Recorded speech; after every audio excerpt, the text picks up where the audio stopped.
98.5 The Sports Hub. I'm Joe Murray back with you at night here on 98.5 The Sports Hub.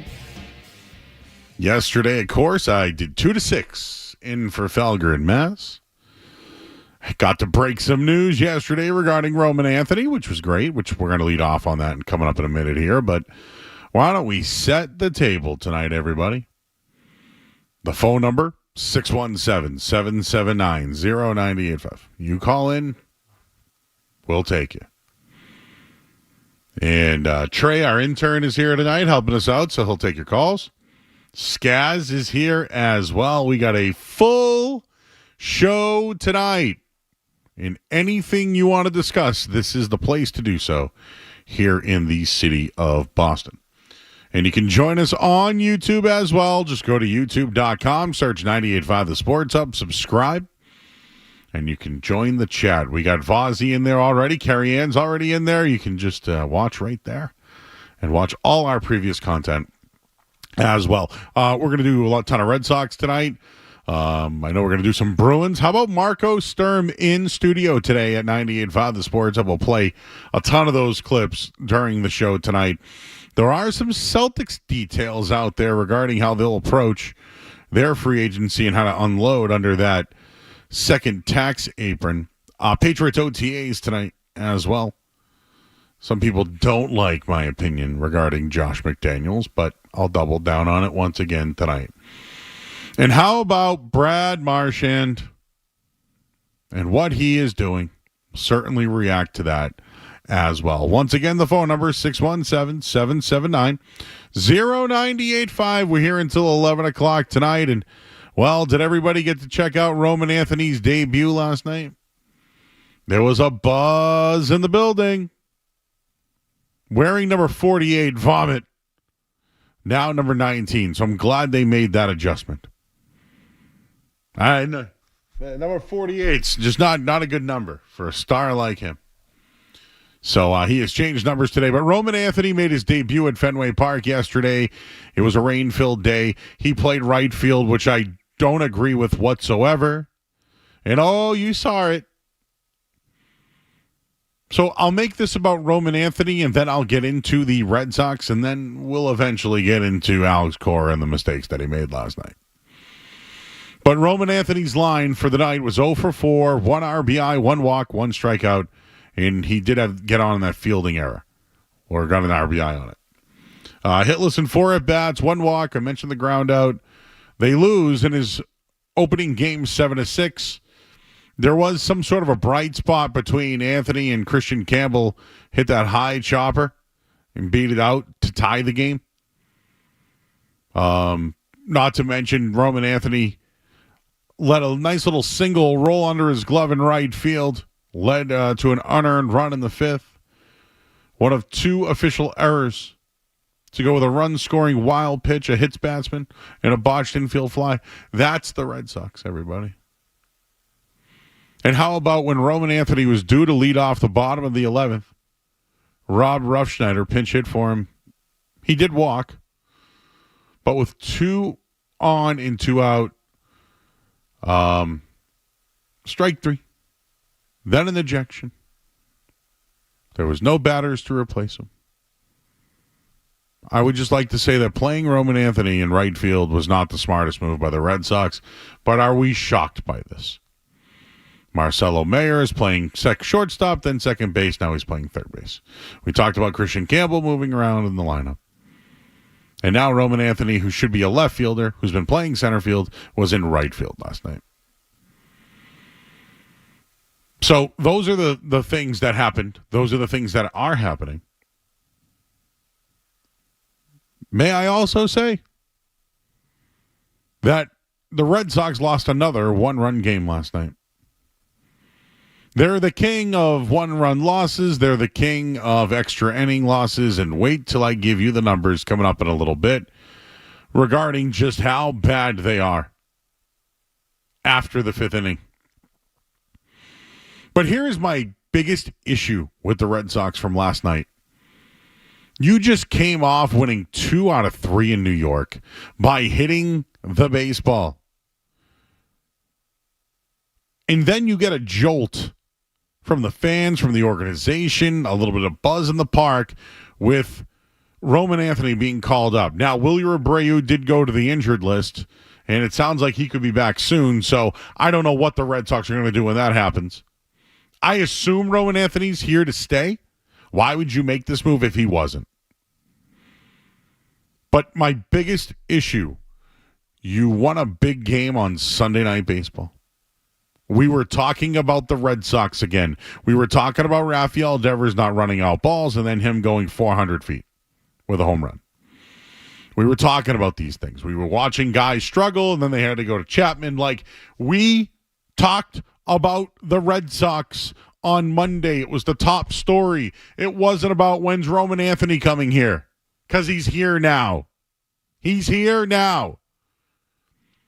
But they lost momentum. They lost the momentum once again. This team wins 2 out of 3, gets a big win on Sunday Night Baseball. People are like, hey, what do you think about this? Could this be the turning point? And then you lose to the Rays. You got a solid outing from Brian Bayo, which we'll get to in a little bit here.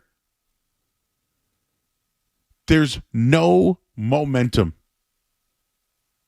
So losing another one-run game, that's the Red Sox. Losing the following game after winning a series and after winning a big game, that is the Red Sox. The manager making questionable moves once again, that's the Red Sox. And the manager trying to do something when it's too little, too late, that is the Red Sox. So, why is Roman Anthony on the team? Who called the code red? I'm almost curious if Cora and Breslow are on the same page on this one. I really do. But this move only happened because Wilyer Abreu needed to go on the injured list. I don't know when they actually had a timeline for Roman Anthony to come up. But here's what I do know. We're not going to do weekly check-ins on the Worcester lineup and if Roman Anthony's in the lineup or not. We're not going to do that anymore. We're not going to talk about Marcelo Meyer anymore. We're not going to talk about Christian Campbell and all the young guys that are coming up because it's time. It's here. I just felt like Bruce Buffer there when I said that. It's time.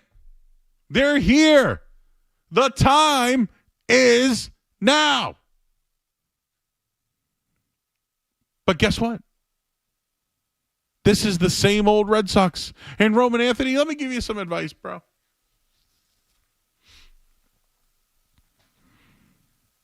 Get used to this.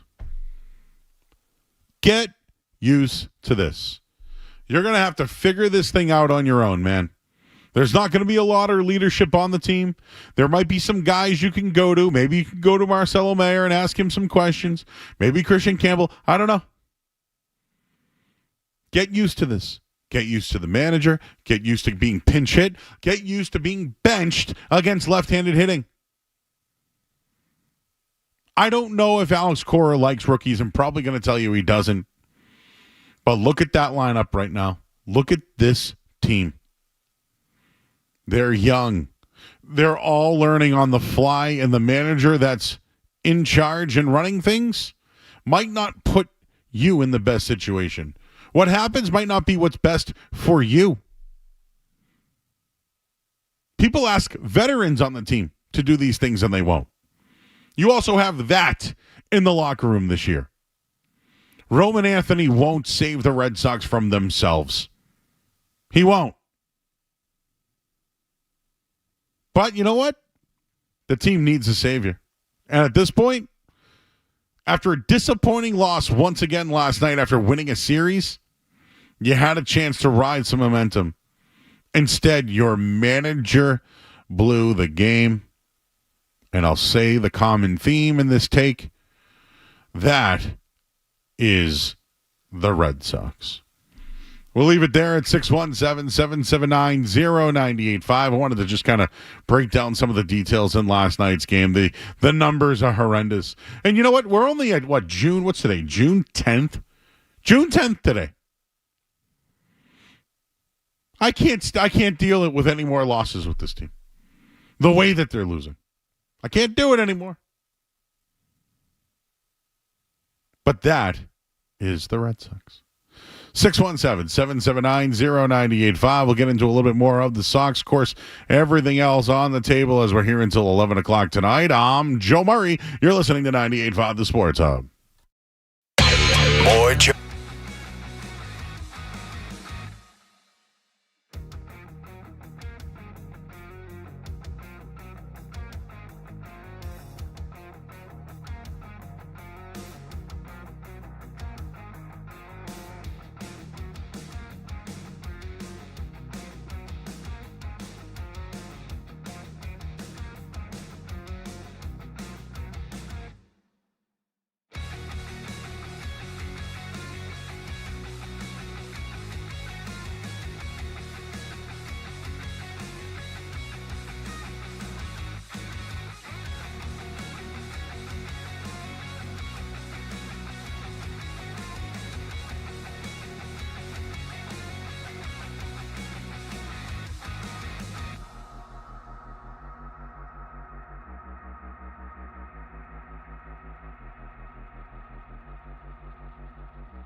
Sports Hub. Anthony. We also had sources on the ground at the time, which I very much appreciate. And we're going to talk to Katie Morrison-O'Day later on tonight from Mass Live, who has literally been covering Roman Anthony's every move. So we'll get a check-in on with her. What's going on with the Sox maybe as well.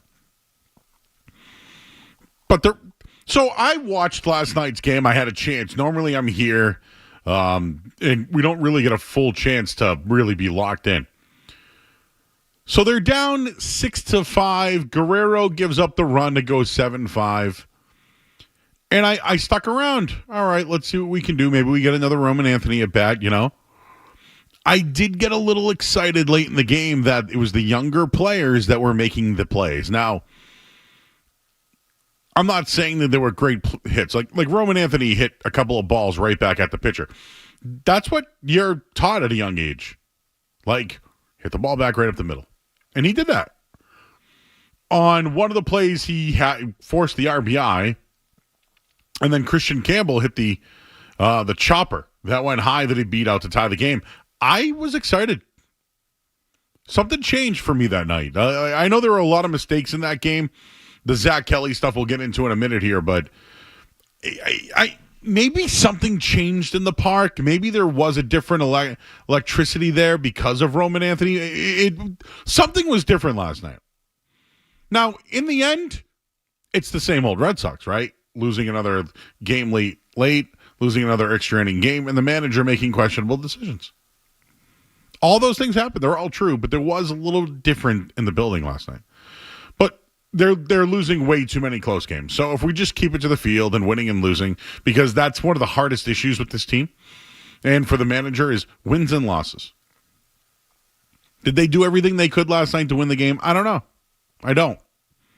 Did they battle back, show resilience, and have they been being able to do that over the last week, 2 weeks? Yes, they have been.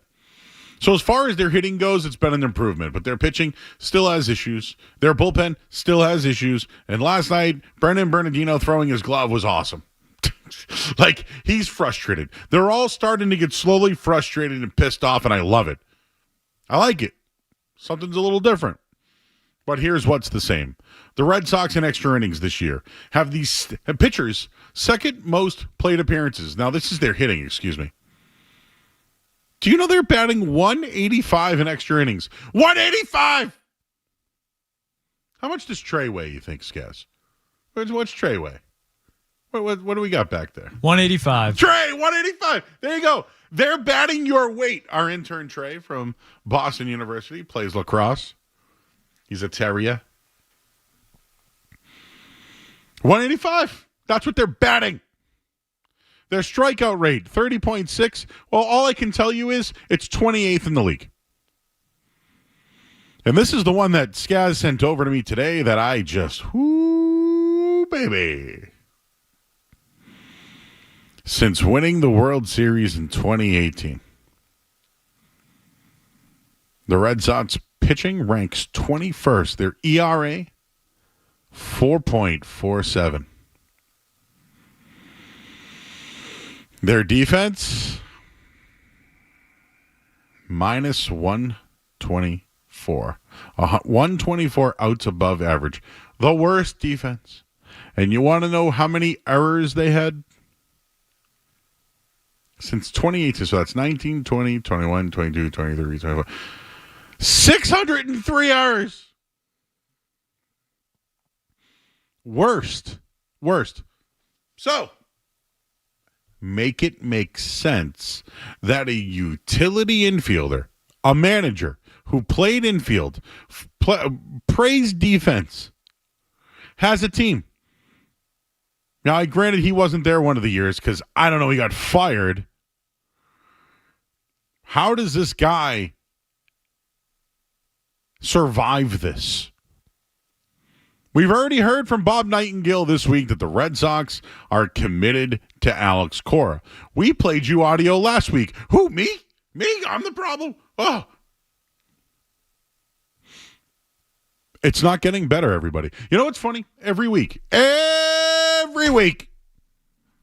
the Red Sox played pretty well this weekend. Maybe they're going to get going. They're mediocre, people. They're a mediocre baseball team. And we're rooting for this young kid to be the savior, and it's just not going to happen. I'm rooting for Roman Anthony. I'm rooting for Marcelo Mayer. I'm rooting for Christian Campbell. I like the young guys. I like it. I like the youth movement. But guess what? When you promise people to be competitive for the playoffs, you're not. You spent money this year. You spent money on pitching. You're not serious enough. And quite frankly, when you play these guys, can you play them in the positions that they're going to play long-term, please? It makes no sense. They're almost foolish.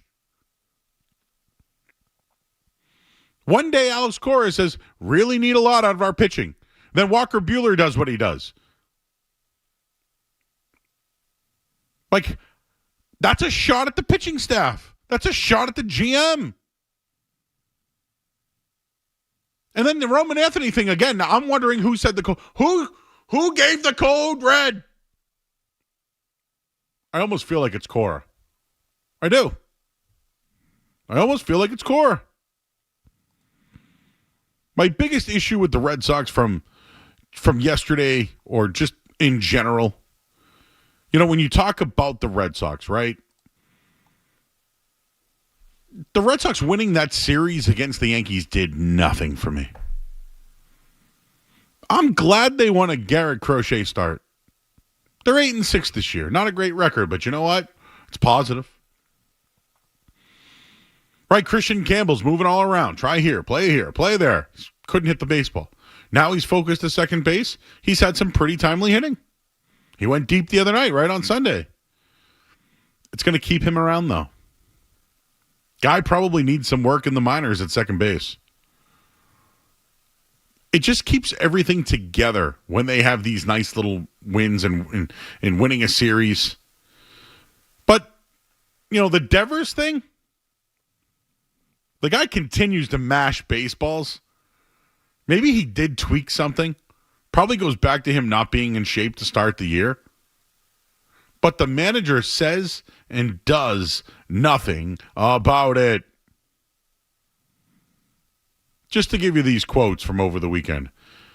It'll be great if our starters could go deep into the series, at least 6 innings. Buehler, 2. Crochet, 6. The talk this weekend from Ken Rosenthal was Christian Campbell should go back to AAA and bring up Roman Anthony, who hit a 500-foot grand slam. Exchanging one for the other would make the Sox a better team. Well, now, they're both up here. One's playing in position, one's not. Interested to see how Roman Anthony does at the plate. But you know what? Every time he comes to the plate, standing ovation. Last night, everybody all fired up for the kid. I'm glad he changed that number, Skaz, because I hated number 48. Out! Who's the last number 19? Was Josh Beckett number 19? I'm trying to think. I think the last one was Sean Newcomb, I believe I read. Yeah. Red Sox to wear 19. Oh, is that his family? Yeah, it looks like his brother, right? I would say that's an Anthony brother. Yes, that is his family. Is that his sister? Check swing. They gave him a strike. Oh, remember that last night, too? The ejection was whack. Where were you when Zach Smith had the ball near the plate? You did nothing about it. Instead, you let him keep walking guys in. You didn't have his back then.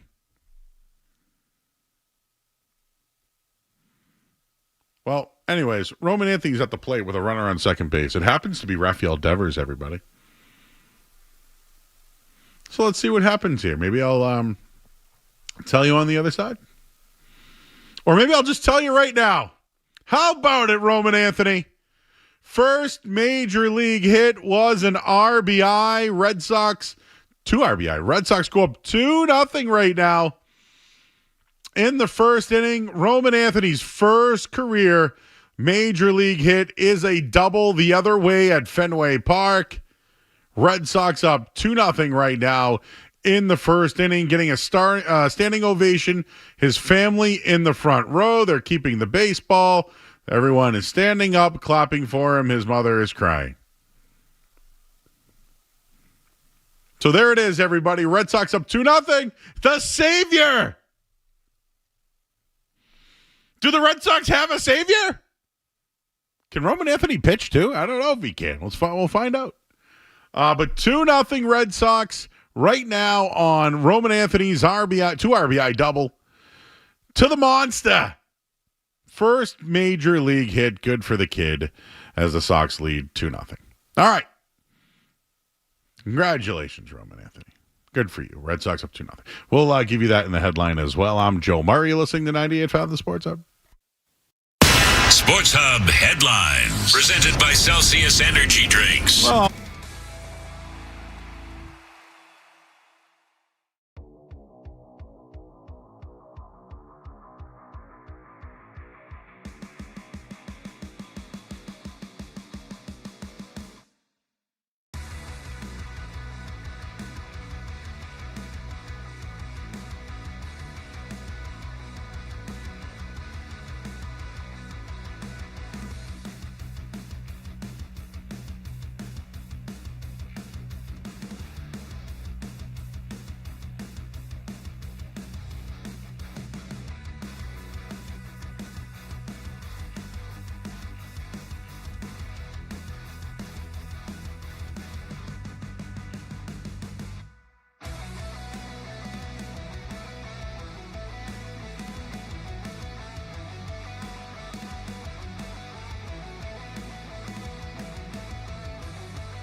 Roman Anthony, everybody. 2 hits. Oh, 2 runs. Sorry. All right. We got ourselves a little Roman. The Roman Empire has begun. Well, we got Justin and Lynn who wants to get in on some Sox. What's up, Justin? Hey, Joe, it's Justin. Hey, I think Roman Anthony should play left field. I don't think they should move him around. I think he should be in left field, and I think that's where he should remain. And the other thing, too, Joe, I give you the permission to use the video that I sent you on Instagram. I have other thoughts on other sports. I streamed it on StreamYard. You can also go to my YouTube channel, and I sent you the video so Scott can put it in the audio if you'd like. Oh, all right. Well, I will share that for you, Justin. Yeah. Hey, Justin, how about this? So you want Anthony in left. Who's playing center? I would move Rafaela, right? Would you want him there? Rafael to center and Duran to right. Duran. Okay, what about Abreu? What happens to him? What? What happens to Abreu? Well, you have to move it out. If you want Anthony out here, you got to move an outfielder. So I think, as much as you don't want to, I think Abreu is the odd man out. To be honest with you, Joe. All right, Justin, I appreciate you. Skaz, how do you feel about this log jam? Should I mention that they have the password in the minor leagues as well? I think Yo Stinson's a little ways away, but yeah, I'm a big password guy. Yo Stinson is part of my. He's the guy that for some reason, I feel like we've heard so much about all these prospects, but he's the one I feel like that's going to really break out. We'll have to ask Katie about him. Oh, that's right. She's going to be all over it, yeah. That's right. We get Blaze Jordan talk too. Oh, yeah. Just play. Okay, so I just did this with Justin. If Roman Anthony's your left fielder, Skaz, who's your center fielder? Rafaela, I guess. Who's your right fielder? It's probably Abreu. Yeah, I would say I would lean that way. So where does that leave Jarren Duran? Hopefully traded for a starting pitcher. And then you got Rob Ruffschneider as well. Well, yeah, he's a fourth outfielder. Believe it or not, though, I think he's if they're thinking of, he's a good player. He's a good fourth outfielder. I'll say that. Let's not get crazy. As they're playing younger players here, right? How about this? This is probably a really good question. When do they want to develop, and then when do they want to make the playoffs? Like when does that start? Like when do they want to? Here's the deal: if Marcelo Mayer is not going to play against lefties and Roman Anthony's not going to play against lefties, why are they going to be up here full time? And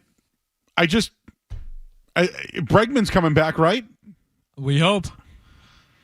So then what happens to Meyer? Send him back to Worcester. No, Trevor Story should be benched, but he's been hot lately. He's been swinging. Like, at some point, this team needs to come to a middle ground. Do they want to compete with their albatross of players, or do they want to grow their young roster?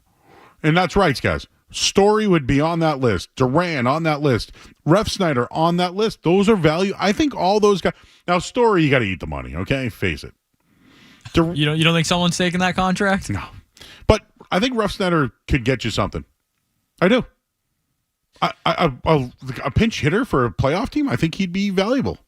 Well, they're going to get to the point where it's, do you trade Chapman? Do you trade Bernardino? Do there you go. Trade, these guys? You're mentioning all the guys. You're getting there. If they keep losing, that's where you're going to be. What's the date? Like, if you mean to tell me that it's, where were we at? The 10th? Let's give it another. 4th of July, Joe? 15th. Yeah. I'm thinking, how about the week of the 20th? It's 10 days, right? 10 days? Could Bregman be back in 10 days? Abreu should be back in 10 days. You can't make this move and then send them back down. First off, it's going to piss off the fan base. And you know how they feel about that. But then I mean, it looks like Christian Campbell's your second baseman.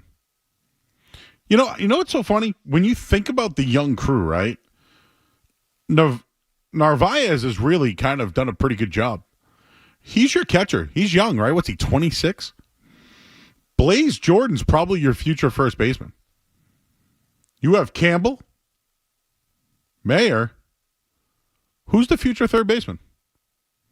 I mean, is it Bregman or is it Devers? Like, who is it? Bregman? Should I just write Bregman's name down? I mean, for now, but I don't know. He's not your future. He could be here for a couple of years. But like, what would their future third baseman be? Might be Meyer. Might be. But then I just brought up your outfield: Anthony, Rafaela, Abreu. You know that's all young players with one veteran? Oh. Where I'm going with this is, number one, what's the divide of selling those pieces that you just discussed? I think Chapman will give you a good return. Duran should give you a good return. I think Ruff Schneider, you can get more than you think. Story, you probably got to just kind of take a guy that can help out somewhere. He's done, though. He's a dump. And then you mentioned it, like maybe there's some other fringe guys that they move on from. Like Walker Buehler. If he's not the guy, you trade his ass. I'm sorry. And right now, he's already upset with himself. There's also a new wrinkle in this Hunter Dobbins Yankees thing that happened over the weekend. Hunter Dobbins, who wouldn't sign with the team. Somebody said, when I was a kid, someone said that. Was it Griffey? That was Griffey hated the Yankees, yeah. Yeah, it was because his dad got mistreated. Well, that's what Hunter Dobbins told us happened. The New York Post seems to be reporting that Hunter Dobbins may have made up the entire thing and that his dad was never drafted by the Yankees, and Andy Pettitte said he has no memory of his good friend Lance Dobbins, Hunter's dad. So we may have to dive into that one a little more. John Heyman saying that Hunter Dobbins may have been telling a little bit of a tale when it comes to the Yankees and his hatred. John Heyman's reporting this? He is, Joe. I know that's not boy. exactly, it's not exactly coming from, Cronkite or anything, but it's out there. Who can we put onto that one? Joel Sherman, do you feel better about him? I do feel better. Okay, well, I believe he is also on the story. Okay.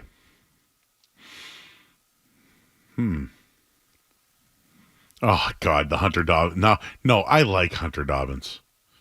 You know why I like Hunter Dobbins? Because he throws the ball around the plate and lets the defense play, except that can always be a scary thing. This team's laughable. Oh, yeah. So I was talking about a starting point. We just got into the Dobbins thing. These guys, at some point, when you think of the future of I just mentioned the future of the team. Like Narvaez, Blaze, Jordan, Campbell, Meyer, Bregman, that's young and good, right? Hopefully. Anthony, Rafaela, Abreu, like hopefully good. That's all your young players. The Red Sox are holding on to a lot of hope right now, though. Oh, hope's a terrible thing. Yeah, dangerous thing. You've seen Shawshank Redemption, dangerous right? thing, Joe. Oh, hope. I can give you all the hope quotes if you want them. They can make a man go mad. To Ateneo. There's a brick under a tree. I made love there. There's a note waiting for you. At some point, I think you got to move on from Cora, Breslow, and Devers. Would you like a fun Roman Anthony fact now that they showed his family next to the dugout? Roman Anthony's dad, Joe, is Anthony Anthony. Roman Anthony's brother? No. Is also named Anthony Anthony. No. Katie Morrison-O'Day, Joe, who will be joining us in a little over a half hour, right around a half hour, tweets out, yes, his brother's name is also Anthony Anthony. That reminds me of Tony. It feels good. Yeah. Murray? Yes, Murray. Julia Gulia. No, I'm kidding. Wait, just one more time. Is it Anthony the first and Anthony the second? It appears they're both just Anthony. Are they Tony Anthonys or are they? Oh, Tony Anthony. I don't know. Or Anthony. Aunt Anthony? Aunt Anthony. Oh, Jesus. Oh, I don't want to do that right now. But, dude, I grew up with a lot of people. Like, I have a lot of Greek friends where their first name is their last name also. I noticed that's more common. But it's Anthony Roman. I know a Will Anthony. Williams. Will Williams. Yes, William Williams. William Williams. I feel like there's a lot of those going around. Like, no, there's more of those. Why am I blanking on them at the moment? And what's his daughter's name? That I don't know. I need that one. I don't know if that was a daughter or a girlfriend. I don't know if that's a daughter or a girlfriend either. Yes, She looks like she likes the son. Maybe she's Antonia or something like that. I don't know. Yeah, she was happy, very happy. She was very happy over there. Good for her. A lot of tears. I'm glad he went to 19. That 48 number sucked. Out on 48. What number are you, Trey, in lacrosse? 13. 13. Lucky number That's 13. That's a good number. It's a good number. Is that how many goals Brad Marchand has in the Stanley Cup career? I don't know. We'll look that up. We'll let you hear a little Marshy. Last night got a little nasty, huh? Oh, and hey, Marco Sturm was in studio today. You know what? I like that. Was it supposed to be Cam? Hey, how about you go up to just why don't you take a little ride up to Waltham? It's before the market basket. Well, Anthony Roman Anthony, and we're still awaiting the other names. But yes, Tony. I like it. We'll take a quick break. I'm Joe Murray, 98.5 The Sports Zone. You're listening to Joe Murray.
two stars up front where they really dominate. Penalty coming up here.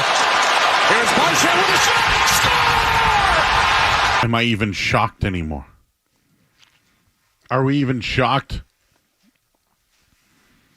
And yes, I am rooting for Brad Marchand. I am rooting for him. Are you, Skaz? Yeah, sure. I don't really care one way or the other. Happy for him if he wins. It would, suck if he loses 3 in a row. That's tough. But does it make you feel any differently about the Bruins trading him? No, I did this with Matt over the weekend. I don't like the way they started the entire process of the year. Montgomery, Swayman, Marchand. The thing with Marchand was Marchand thought he was worth more. He is. Oh, yeah. I didn't think he was. Well, how about this? I didn't want to do a long-term deal over $6 million. Yeah, I don't think he's worth that to the Bruins right now, and I've seen some people, argue that, but they're not anywhere near competing. Well, the Bruins. To me. Oh, yeah. But just if we're keeping it to the contract for a second, the Bruins were trying to get him around 7, and he declined it. So Marchand knew his value. He wasn't playing like it by any means. The team stunk. He was a bad captain. He was a part of the problem. I also, and I heard him talk about this, might have been after game 1 or game 2, he wasn't right. He wasn't healthy. He said he feels, better now, the best he's felt all year because he was coming off, 2 surgeries, wasn't, had to miss 3 months of the offseason. So, yeah, I'm not surprised at how well he's playing, but I'm with you. I don't think it changes, anything how well he's playing now. I still think the Bruins should have made that trade. They shouldn't be, paying Marchand this offseason. That's not where they are. They needed assets there. They need to rebuild, retool. Brad Marchand is a Hall of Fame, great player, legendary Bruin. He's better served somewhere else right now. I think that in this case, it worked out for both teams. Yeah, it's also, I see people, because Marchand went out to breakfast, I guess, before the game the other night with a kid that's going to be drafted in the top 5 or 10, and people are like, oh, that's a guy you don't want to have around for the rebuild. I think it's a disservice to Brad Marchand if he's here to be a babysitter or that's not his job. He should be out there playing in these type of games. He's a grinder, bro. He's a rat. Let's call it what it is. And when the commotion happens, who's the guy that's around? And thrives in it. There are some guys that need that, right? There are some guys that need that chip on their shoulder in order to play at a certain level. And that's who Brad Marchand is. I just think that I'm going to take the L. I thought he was washed. I didn't. Now, when I heard he was going to the Panthers, I think Skaz at the time, we kind of questioned if he'd play at all. Boy, I did not think that this was the end. Dude, he's made the Panthers better. This is another thing, guys. Whenever teams go for back-to-back, right? Like let's use the Celtics for an example. Did they add anybody to impact the roster this year? The Celtics? Like, did they add another piece? This is going to get you over the hump. No, like I'll give you the 04 Patriots got Corey Dillon. I'm localizing a take here, okay? But to go back-to-back, the Patriots traded for Corey Dillon, and they rode his ass to a Super Bowl, and it worked. They needed him. That team needed him. Clock-killing Corey Dillon. That's what he was. The back-to-back, sometimes you need... Hey, when the Warriors won, right? Was that Kevin Durant? I'm just saying, sometimes when you try... It's hard to go back-to-back, right? The Panthers are trying to do that. And the guy that's leading the way offensively and putting the chip on everyone's shoulder, it's Brad Marchand. So, although he might have sucked as the captain of the Bruins, he's a huge leader for the Florida Panthers. It's also a lot easier when you're on the third line and not the first line. I think that helps as well. And he has a loaded team around him. That team's loaded. But he's still the guy that's... stirring the drink. He's the guy that said, hey, guys, if we're going to win this series, we need to score goals. He's the guy that said it. He's right. I mean, 6 goal, what was it? I didn't even know the final. I checked out late in the game. 6-1, yeah, 5-1, whatever it was. I was here, and I don't even remember. We didn't start the fire. Marchand has started the fire. He's got the boys going to Dairy Queen the night before games. They got a little Fribble crew going out there. Oh, What do you like a Dairy Queen? It's a Blizzard. Yeah. Next question. Blizzard. Blizzard. Okay, that's what I get to. Yeah, absolutely. Well, Reese cups. Oh, the Reese with cups. chocolate ice cream. Chocolate with Reese's cups. Yes. Huh? Now I'm lactose intolerant, so it's been a long time, but every once in a while you got to take the Lactaid pills and just take one for the team and still get a Blizzard. I like to mix it up sometimes. How about a little peanut butter cup and M&M? That's the only problem with the M&Ms and the ice cream, Joe, is they almost get too frozen too hard, and then shells. Yeah, you can't even like bite them. Right. I will say Dairy Queen, for people that are lactose intolerant, they have a non-dairy dilly bar. Great. I know that's not moving it for you, Joe. I have but no, but I would want. I don't care if it's non-dairy. I want to eat it. Still tastes like a dilly bar. I will eat it. If you didn't, hey Joe, you want one of these? Yep. You don't have to tell me that it's non-dairy. You think you could tell? Might have to. Do you know what I have done before? Actually, I know a little health thing here. I was trying to eliminate all carbs at one point in my life, and instead of making pasta, I made bonza. I'm familiar. I could tell the difference, but not by much. But I could tell. Just like chickpeas instead of taco meat. Oh, I could tell. But when it comes to those skinny cows or those little ice cream things, ice cream, you scream, we all want that ice cream, baby.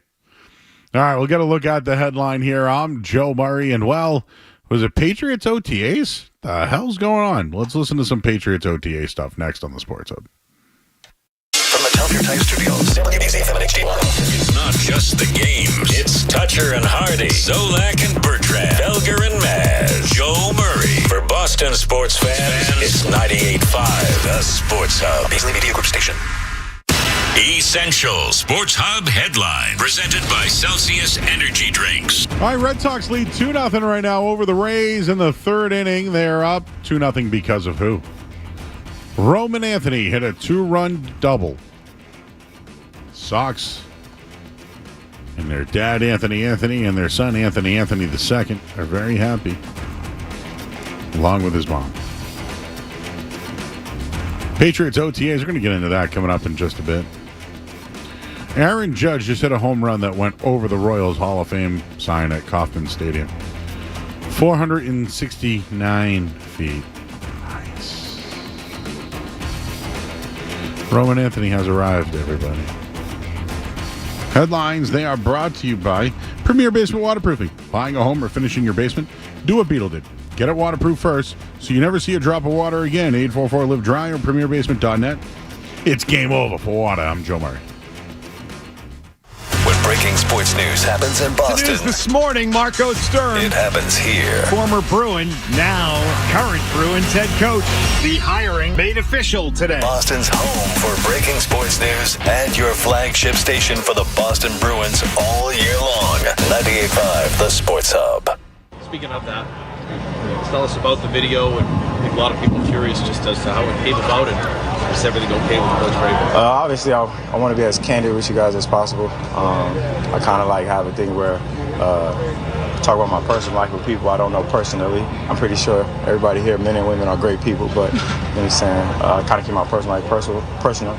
I had a conversation with Graves, obviously. I'm going to echo everything that he said. He told me, hoping everybody making good decisions, you know what I'm saying? And I had a conversation with people in the building as well, so, everything else is everything else. The particulars is all internal.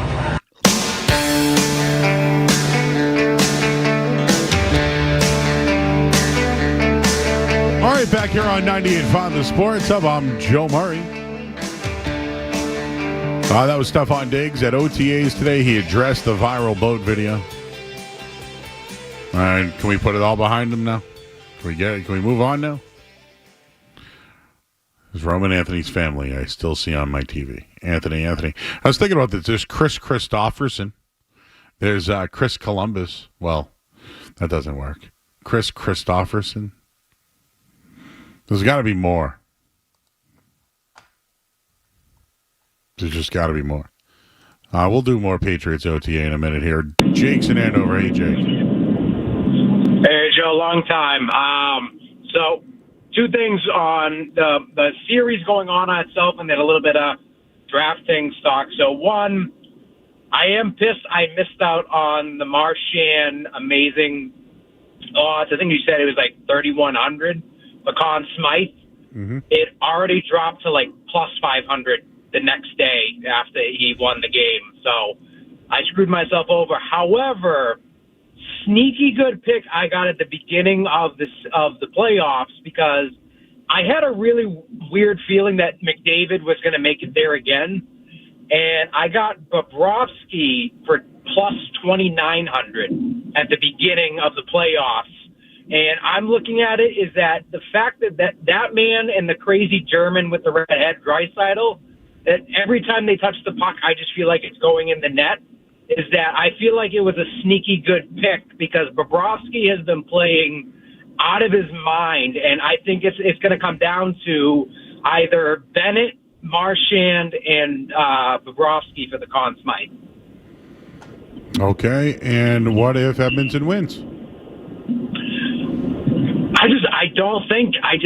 Stuart Skinner is such a black hole. They thought about benching him, but they're not going to. Well, that's what I think the problem is that he's such a gravitational hole that, even the greatness of McDavid and Draisaitl, it's just that it's kind of that problem, right? It's like you looked at the Celtics last year. It's like, okay, you beat, Sam Bennett's line. Then you have the Tkachuk line. Then you have the Barkov line. And it's just like it's wave after wave versus 2, maybe 3 really high-end guys, and their goalie is just craps his pants every time there's pressure. So I don't think until Edmonton can find a reliable goaltender to trade for Swayman. But I think that would be the series itself. I think that Florida takes it in 5 or 6. All right, I still like Edmonton in the series, so we'll see. I have to call back in and find out. Man, that Swayman stuff. Imagine if from everything we heard from Marco Sturm today, it looks like he loves Jeremy Swayman, unless that's a tactic. I love you, man. We need you, man. I love you, man. He's doing a little tire pumping. Hey, that sport's known for pumping tires, right? Some guys beg for it, Joe. That is true. Speaking of pumping tires, who's getting pumped at camp right now? Like, Pop Douglas getting pumped up today, guys. For me, I see the other guy, the other wide receiver there, getting a lot of Kyle Williams. No. I'm gonna screw up his first name. Efton Chisholm. Yes, the third. A lot of pumping for him. I've seen. This is Kevin McAllister, the father. We got a lot of Anthony's, and now Efton Chisholms the thirds. Like, who are the other Efton Chisholms? It's the only reason why that Kevin McAllister, the father, popped him. The father.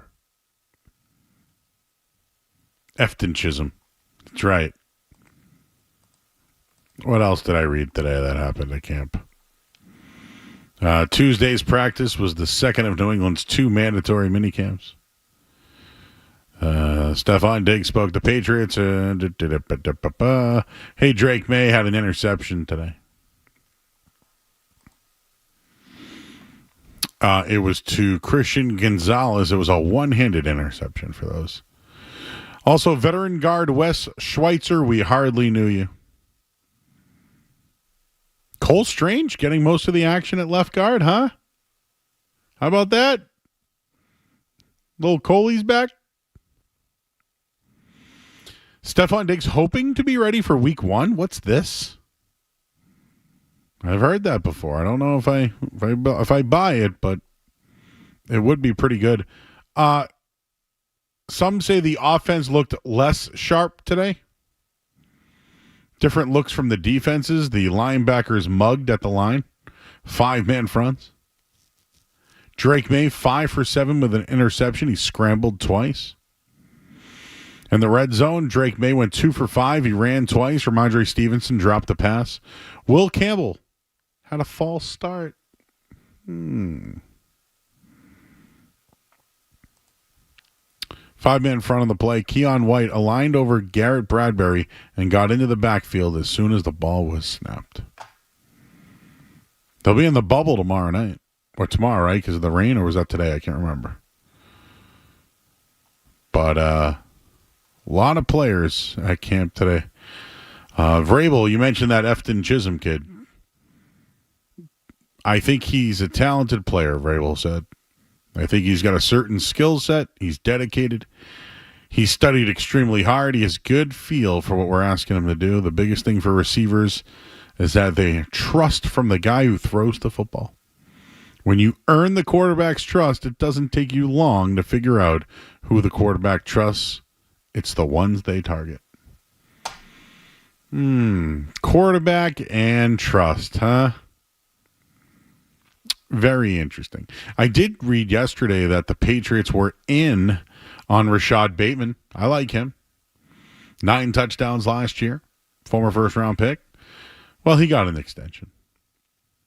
The Patriots offered Chris Godwin over $30 million a year, but you know what Chris Godwin said? I'd rather stay in Tampa. And now I keep hearing about Terry McLaurin and could he be available, and I'm telling you right now, this is just a ploy to get more money because A, he should, and B, cater to the quarterback. Jaden Daniels, don't screw with his best target. Just give him his money. Don't do this. So for all the talk about what would you give up for Terry McLaurin, I'd give up whatever they wanted for Terry McLaurin. He's not going anywhere. He's not. And if they did trade him, what a horrible move by the franchise. Great, you got your quarterback. Now move on from your top receiver. I mean, if you want to say Buffalo did it, fine, but not in the second year. I think we established that they got Stephon Diggs in year 3. Oh, and Deebo Samuel's going to be you're going to replace that? No. I'm ending the Terry McLaurin stuff. It's not happening. You know what I would open up, though? About Trey Hendrickson. Like, if I'm the Pats, I take a look at that. I don't know what it would take. Maybe a third round pick if you restructure a contract.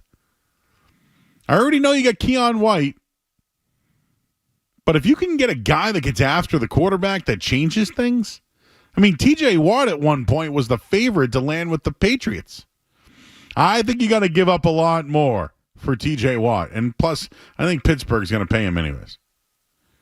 I don't think the Bengals are paying Trey Hendrickson. I know you signed Landry, but if you can get at the quarterback, it's going to make your defense a lot better. And you know what? You might be able to use guys a little bit more differently. That's something I would take a look at. All right, we got to get into this Anthony, Roman Anthony, Roman Anthony. Right? Someone did call in, Joe, and say Pete Peters. Pete Peters. A former Bruin. That's right. Jeffrey Jeffries? I don't know if that would work. There's more. I know there is. What? I'm just blanking right now on all. Richie Rich. Ooh. Or Dick Richard. Richard Richards. Rich Richards. There's got to be more. Oh yeah, Richie Richards. Bull. Good player. That's right. Well, anyways. We were talking ice cream earlier, those blizzards, man. I can't eat a full one, can you? No. Like, whenever even a small is like, you know, I bet you dogs would love a good pup cup of a blizzard. All right, well, we're going to talk to Katie Moe. Katie Morrison-O'Day works over at Mass Live, covers the Worcester Red Sox. Worcester! Massachusetts! They got some hills. The Worcester Hills. It's the heart of the Commonwealth. Oh, yeah. Worcester, Massachusetts. What a beautiful city. Oh, yeah. We'll do that next here on 98.5 The Sports Hub. More Joe Murray coming up on The Sports Hub.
the Sports Hub. Watching the Red Sox game right now, and well, Roman Anthony got his first hit, an RBI, two RBI double, which is got everybody all excited. Let's welcome in. We played her audio yesterday. I know Felger and Maz for the day, and well, we got some breaking news, and some of the reports were potentially maybe called up. But no, you had sources on the ground. You saw Roman Anthony. You went up to him, and he broke the news to you, and must have been pretty exciting. What was it like? I guess what was the vibe like in Worcester? I know they were going on a road trip, but Roman Anthony officially called up to the Red Sox. What did it mean to you, and what was the vibe like? You can probably tell by my voice in that video. I was maybe more excited than he was in that moment. Could not believe that it was all happening literally in front of my eyes. So yesterday was funny. I had planned to be there. I had kind of a sneaking suspicion that tomorrow could be the day, or I was looking at, maybe next Tuesday. I was looking at different dates, and I was like, you never know. But me and my husband actually had rented the Woo Sox visitors batting cage for an hour just to hit for ourselves because we love batting cages. And so we just decided to get there early, hang out. We were just kind of around the park. There was a graduation happening. So there was like 70 people milling around the plaza in front of Polar Park. And I'm sitting on a bench, and I see a young man with a suitcase crossing the street to go over to the apartment where all the players live. And so I tried to run after him, but he was on the phone. I'm bold, but I'm not bold enough to interrupt a player possibly telling his family he got the call. So I was like, okay, I'm going to keep my distance, tried to keep an eye on things, got my Mass Live colleagues involved, Chris Smith and Chris Cotillo. I texted them, told them what I was seeing, got them on the case. And then I saw the team buses leave. And then that's when I knew something was really for sure happening. Well, he's been hiding, right? He's been doing those, and I don't know if it's for social media, so I don't know how much to believe it, but hasn't he been in like laundry to kind of hide from fans, etc.? So, I mean, at least you saw him yesterday. Yeah. Oh yeah. He's, that was quite an experience for him, I think, learning that everything you do does go on social media. And if people just see a little snippet of what is happening, everybody's going to form opinions. But he has actually, I have to say, been really, really great when it comes to signing autographs around the park. We were actually, a bunch of us, the Woo Sox photographers, a couple other people were waiting outside Sunday afternoon, just trying to get our possibly last final footage of Roman Anthony in Worcester. You never know when it's going to be the last day. And he stopped, he signed for the 15 or so people that were there. And when he was walking out, he saw all the cameras, and he was a little confused. He was like, do you guys know something? I don't know what's going on here. So the kid definitely handles the pressure well. It's a lot of eyes on a 21-year-old for sure. Well, give us the rundown. Like, I feel like I've seen a little bit of him at camp during spring training. We're seeing the home runs. I mean, the guy can hit 500-foot home runs. So, I mean, tell us a little bit more about him. I didn't realize his dad's name was Anthony, and his brother's name is Anthony. They're all at the game celebrating tonight. He got his first hit, 2 RBIs as well, as the Red Sox lead 2-0 right now in the 5th. But he got Roman, but like the whole family's Anthony. You can tell us a little bit more about all this. Yeah, his grandfather is Anthony as oh my well. God! So he's AA the third. This is unbelievable. It's crazy, right? I believe his brother goes by Tony Anthony. Yes, Tony. but I was like, how fortunate is it to be the second born and get Roman Anthony? It's a pretty good name. It's a good sports name, but yeah. Anyway, so the on the field stuff.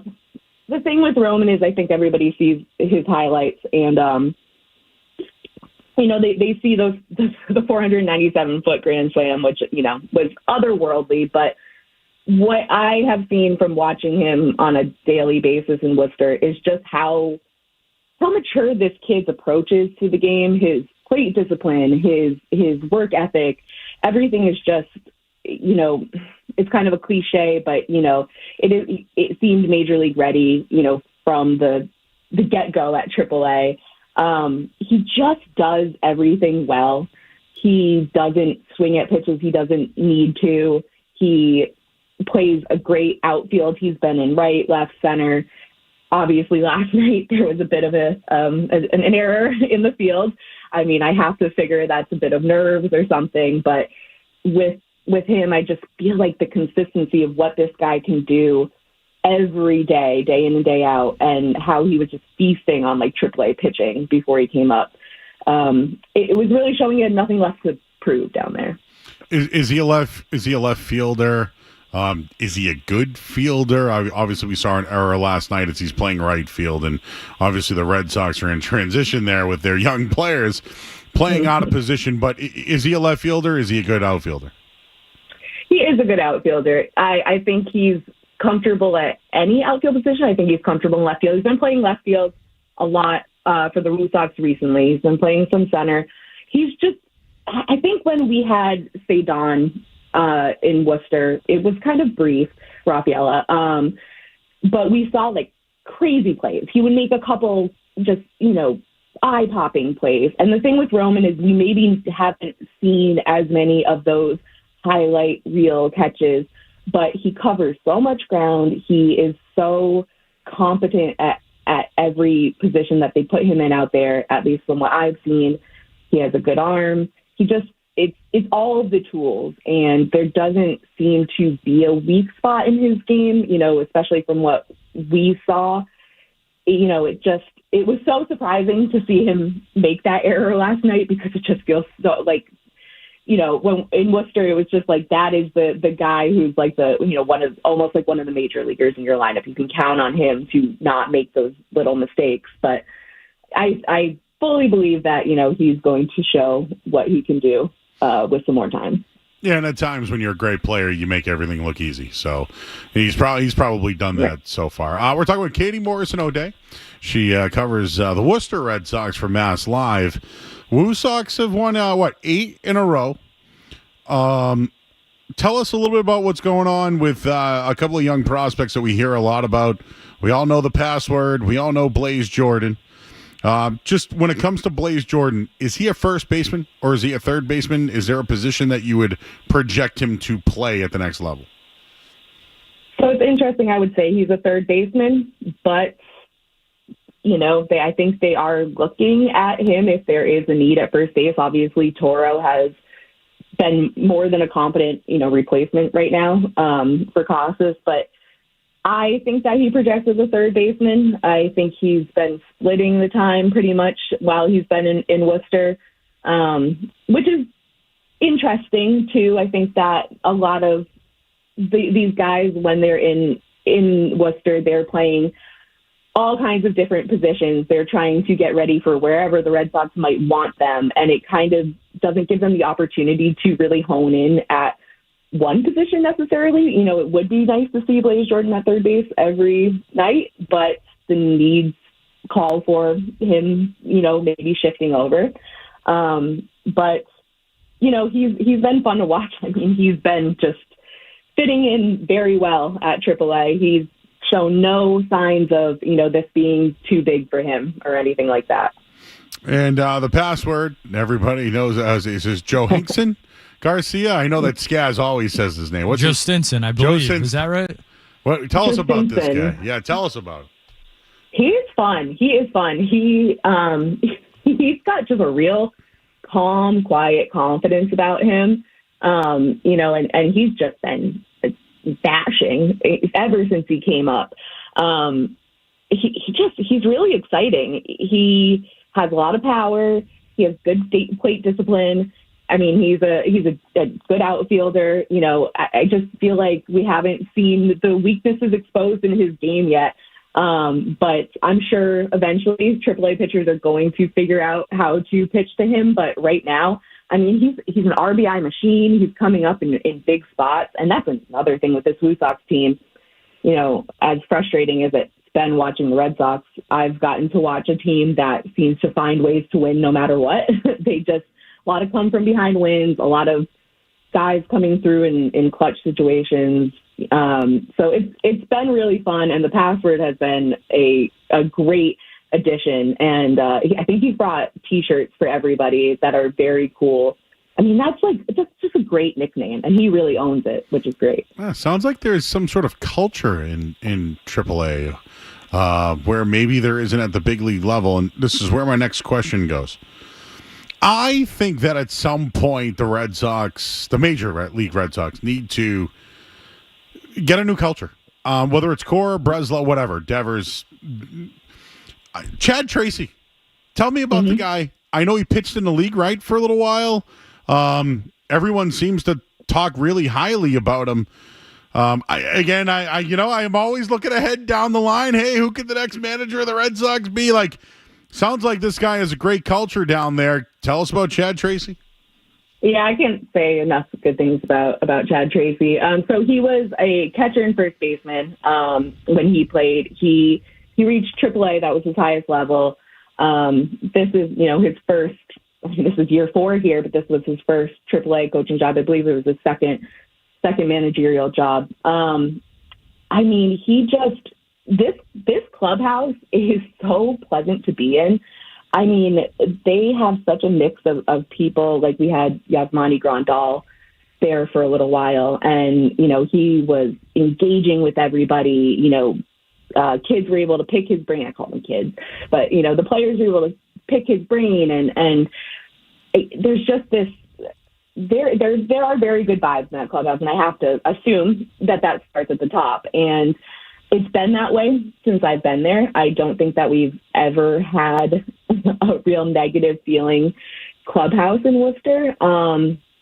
Since 2022, 2021 was a little different. That was before Chad Tracy got here. And I don't know, he's definitely a player's manager. He trusts his guys. He knows how to keep these guys even and level. He's dealt with a lot of different personalities. I mean, we've seen, Jaron Duran down here when he was struggling.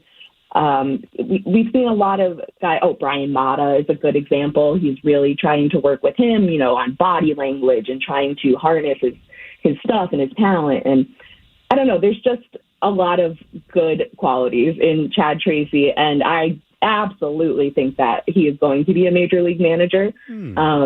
So I don't know where it will be, but I absolutely think that he will be one day. Well, I don't know. Blaze Jordan, Christian Campbell, Marcelo Mayer, Roman Anthony, Abreu, Sadan Rafael. I don't know. I mean, just a manager that kind of knows the guys and relates to them. I mean, imagine that at the next level. Katie, real quick before we let you go, I love Polar Park. I love it out there. I'm from Boston. I live on the North Shore now, but I go to Polar Park. I've been there a couple of times. Ben DeCastro, the voice of Polar Park, a big friend of the show. I'm doing a card show there in July. Just a little shout out there. I've been there before. Awesome place. Love the little food court next door. The the marketplace that's the Worcester Public Market. Awesome. Yeah. It's a hit. If you want a destination to go to, Polar Park rules. The outfield, everything you can do out there. It's great for kids. Can you tell our listeners why they need to get out to Polar Park and watch this team? Because not only are they a good team, but that's a hell of a time.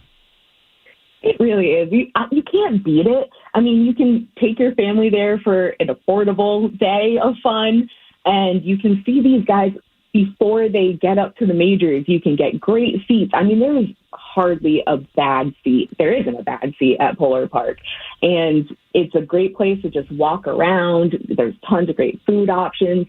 But it's just so cool to be able to see these guys up close and personal. If you want autographs, it's a great place to try and get them. This is the next step. You can see how quickly Roman Anthony gets from the Polar Park parking lot to Fenway Park. We are so close, and the players are going to be there soon. So I'm pitching for them a little bit here, but I love Polar Park, and it's a great atmosphere, and you're never going to have a bad time there, even if it rains. I agree. A lot. I agree, and I'll be there July 26th for a big card show, best flipping card show for those that want to come by and take a look. It's a awesome time, and I can even rent the batting cages if I want to. yes, you can. It was really fun. We just rented it for an hour. The visitors batting cage. Yeah, it's you can just 2 people can rent it. 1 person can rent it. So you and your husband, do you pitch to him? Does he pitch to you? How does that work? Both. We used to go on dates to the batting cages before we were married. We're both baseball nerds, and so we were excited when we could rent a nice one like this. So we switch off so we don't get too tired. My arms are feeling it today, but it's a fun time. Well, as I've always said, baseball is a love story. It really How is. can you not be romantic about baseball? Katie, appreciate your time. Continue to keep up the great work. You're our contact out in Worcester. It's Katie Morrison-O'Day. Katie, appreciate you joining us here on 98.5 The Sports Hub. Thanks so much for having me. You got it. It's Katie Morrison-O'Day. I didn't mean to hang up on her. Maybe I could have put her on hold. I'm sorry. Great job, though. Worcester! Oh, that public market scares. There's so many different types of food there. Like, just if you want, Asian food. You want Indian food. You want just anything. They have it. You want a chicken sandwich? They have it. They have so many desserts and different options of things. Polar Park is a destination, people. It's for real. It is. And know what else is cool? There's a dispensary next door. I've heard the food there is elite. Dude. That's what I've heard. Oh, yeah. Maybe we should have a road trip. I got a press pass, I think. I do, but can we do a show from there? I don't know if we're doing a night show from there, but maybe They'll leave the park open for us. Why not? Maybe we can run the field. Well, other guys have thrown out the first pitch. We know a guy who's worked security at a baseball field before. Yeah, for real, those guys. It is definitely kid friendly, but the outfield has all sorts of you can lay on the grass. They got seating for you out there. You can do. It really is a good time. I am making a pitch for Polar Park. Damn it, a new stadium in. Yeah, and if you're a Sox fan, Katie is someone you should absolutely be following. Yes. At Mass Live on Twitter. She's all over the young prospects as they come up. One of the first people that I saw tweet about the password and stuff like that. So, yeah, just a credit to her for boots on the ground, catching Roman Anthony basically in the crosswalk yesterday. As he's elusive, Joe. He's tough to find between the laundry carts and. Well, at least he didn't lose his keys like Marcelo Meyer, which may have been exaggerated according to some of the other prospects. But yeah, just they're crushing it over there in Worcester. Everything they do seems to be a hit. Worcester! I like that angle, Joe, too. The manager down in Worcester seems like he's doing a good job with the kids, huh? I went over that lineup. Should I do it again? Should I make a little diamond and put all the guys? Blaze Jordan's a third baseman, huh? Imagine if Devers played first. I don't know, Joe. He's getting hurt jogging to first base. I don't know if we're going to put him in the field anytime soon. Let's just play the card. Let's just play the Joe Murray playing card. Devers, Campbell, Meyer, Jordan, Narvaez, Anthony, Rafaela, Abreu. I don't know who the DH is. How about the pitching staff? Well, it would be Garrett Crochet. And then 4 question marks. Brian Bayo, because he's on the contract. Actually, Bayo, I thought he was good last night. He got a little porked by the defense, but this is my pitch, Skaz, and I said it earlier, but maybe people didn't hear it loud enough. I think me personally, I was sold a bill of goods this year. Now I didn't bet on it. Other guys did. You take the bait? I didn't. No. That's a hook. That was a bait line. But I'm telling you, I think I'd be fine with moving on from Breslow, Cora, and if I had to, Devers. A full reset with maybe Chad Tracy as the manager? They could never do that in Boston. They couldn't sell it all, yeah? Look what they're doing now, and they're selling us crap. All right, sorry. Trey looked at me. He laughed. He thought that was funny. Let's go to break. I'm Joe Murray, 98.5 The Sports Hub. Sports Hub headlines presented by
Was he a Rutgers fan? What was he? Every time I hear that name, I just think of that Eminem picture. It's one of the wildest pictures in just image history, picture history. Oh, I can't get it out of my head now. Dumping M&Ms into another M&M box. Oh. It's a power move. How about Rudiger? Ish.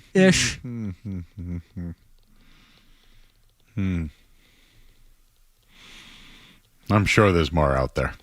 I wanted to get this quick because I know we're going to do in or out. Did you see Joe Mazzulla? They were interested in it. He worked out with them in 16. Who did they draft instead? Hunter? No. 2016. That draft, though, if you think about it, like Jokic went in the second round. It was a 2017 draft. It was 17. Okay, my bad. The Celtics took Tatum. No, but they took somebody later on, though, didn't they? They also took, let me double check. I feel like it was 16. Why do I feel like that was 16? Maybe just my years are mixed up. Yeah, the Celtics hosted them for a draft workout in 2016. The players that they worked out, Brogdon, Josh Hart, Jake Layman, Abdel Nader is who they drafted. Remember Abdel Nader? Unfortunately, I do. That's right. He withdrew from the 16 draft, Skaz. You're right. Went back to Wisconsin, went undrafted in 17. He played in the G League for a bit and then went overseas. So right now, and I also heard a Yam Madar reference today from our buddy Keith Smith. Yam Madar talk in 2025. I feel like I was in the time machine seeing that one. But don't we need to talk about those guys right now? Maybe if that's where you're at. I mean, he's a point guard, I believe, if I remember correctly from 5 years ago when he was discussed. Yam Madar. Well, anyways, the Celtics are looking all over the place. Later on, I'll give you some odds on Drew Holiday's next team. Very interesting who the front runner is for that one. But next, we got coming up. Are you in or out? We'll do that next on the Sports Hub. What's it gonna be, McFly? Are you in or out?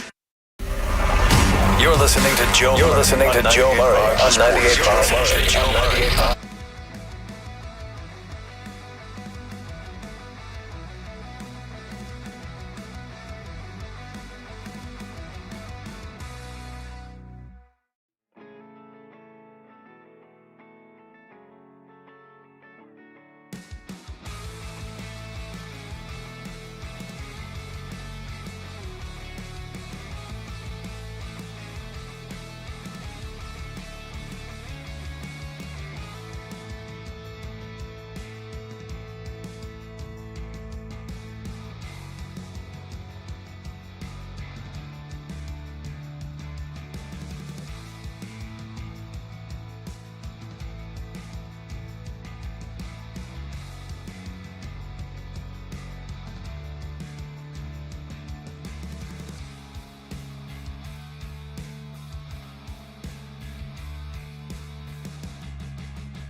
Joe Murray on the Sports Hub.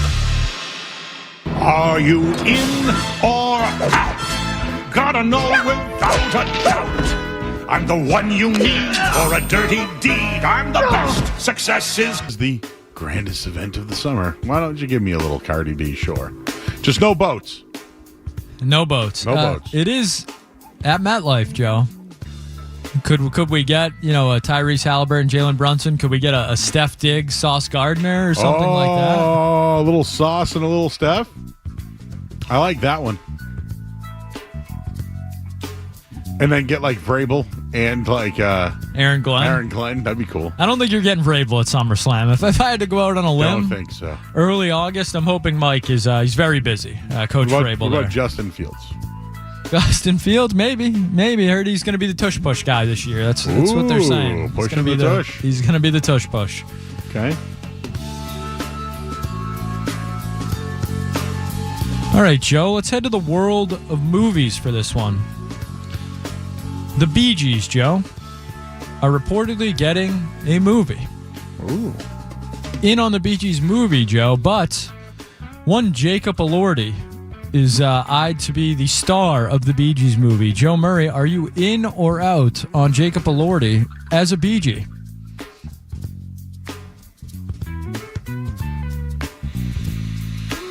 So we're going to have all the Gibb brothers and all the Gibbs men. You know what? I think I'm fine with it because I want to see the 60s and 70s disco era. And I'm fine with the actor you mentioned. Can I give you my one issue with it? Jacob Elordi is a tall hunk. Obviously we love the Bee Gees as Celtics fans, but Barry Gibb, not exactly. Aren't the Bee Gees like Australian? Joe, I have no idea. Maybe that's no idea. But what I thought. I don't think of them as remarkably tall or remarkably handsome. No offense to them. And I think Jacob Elordi is both those things. So I'm just I'm not seeing it, is what I'll say. Me either. I'm fine with the Bee Gees. Just don't know if they need a movie. But if you want to make a movie about them, I'll watch it. Fine, and then I will crap all over it. They're kind of like the Von Erichs of the music world in a way. Oh yeah, there's a lot of sadness. I feel like. I like that. The Bee Gees, Von Erichs of music. Iron Microphone coming soon. I like that. Well, Joe, another show. Are you familiar with Tulsa King? Oh yes, Sly Stallone. I actually really like that show. Well, Joe, Samuel L. Jackson is set to star in a Tulsa King spinoff called Nola King, set in New Orleans. Joe Murray, are you in or out on Nola King with Samuel L.? How will he be played? Will he be like Sly Stallone? Will he be a guy that got out of jail and then has taken over a spot again and is part of the mafia? He is a crime boss, from what Crime boss. There we go. Okay, cool. Yes. I mean, it would be cool if he replayed the role of the guy from Pulp Fiction. And I will strike down upon thee with great vengeance and furious anger. We haven't had a lot of. We got Samuel in the past. I mean, he's been in a lot of things. Do I need a Samuel L. Mob movie? Down. No, he's an athlete. The other day, I was with Hooch. We watched the Kentucky Derby together, and he goes, the Preakness, because it's just more exciting when they're going for the Triple Crown. Hot take on that? I think it's becoming more common that you win the Derby, skip the Preakness, then whoever wins the Preakness, you have a Derby, Preakness, Belmont winner. Like, it's almost like a showdown. And it was. Journalism and sovereignty were a showdown. And the horse that was out to the lead, for the most part, was a Bob Baffert horse. Who the hell likes that guy? Then he got smoked. That Saratoga track, though, huh? Yeah, my dad, he was there. He said it was a good time, good race. Give me a couple bucks. That's all you're looking for. Someone asked, are you an athlete if your training is eating lettuce? What would you, were you in or out on that one, Skins? No. No. No. You're a turtle, if that's what you're doing. Yeah. Who eats lettuce? I've watched, I don't know if you saw me send you videos of the dogs that are the animals that don't want lettuce. You have showed these to me before, yes. They give an animal lettuce and he's like, nope, sorry. Next.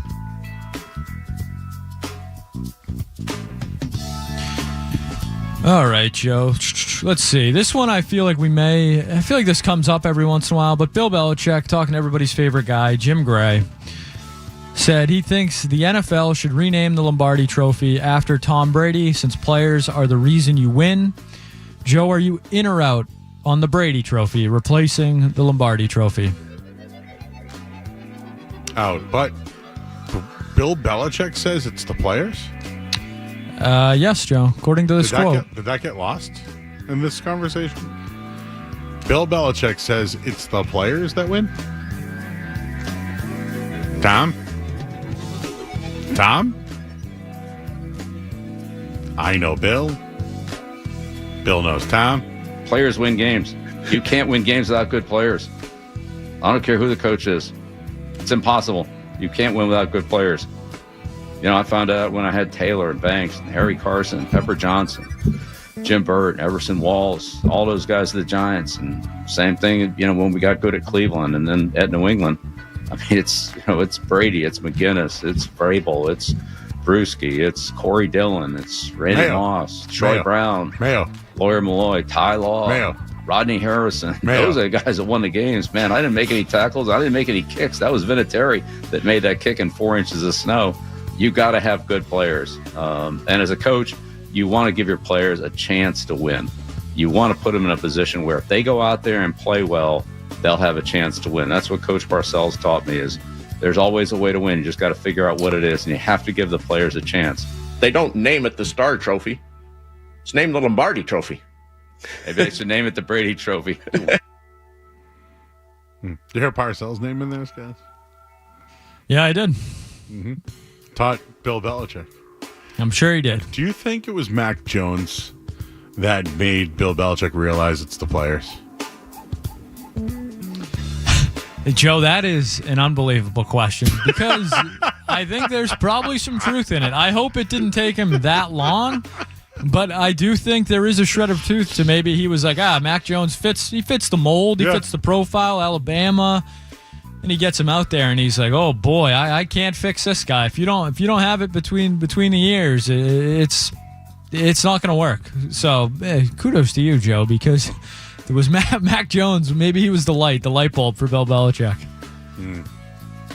As Joe O'Donnell writes in our chat, Bill found out you have to have good players when he drafted Mac Jones. Wow, look at us on the same page, everybody. Mac Jones will break a man's spirit. Mac Jones will make you go back to jail. I do think Mac Jones may have broken a few spirits around New England for a time. Bill O'Brien, Matt Patricia, mine, Bailey Zappi. Anything else tonight? Yeah. You know what? It should always be the Lombardi Trophy. What about the MVP, Super Bowl MVP being the Brady? On that. Okay, fine. And I think like Coach of the Year should be like the Belichick Award or something, if you want to give these guys awards. Okay. What do you think you should call the Lyman Award? The Hannah Award? That's not bad.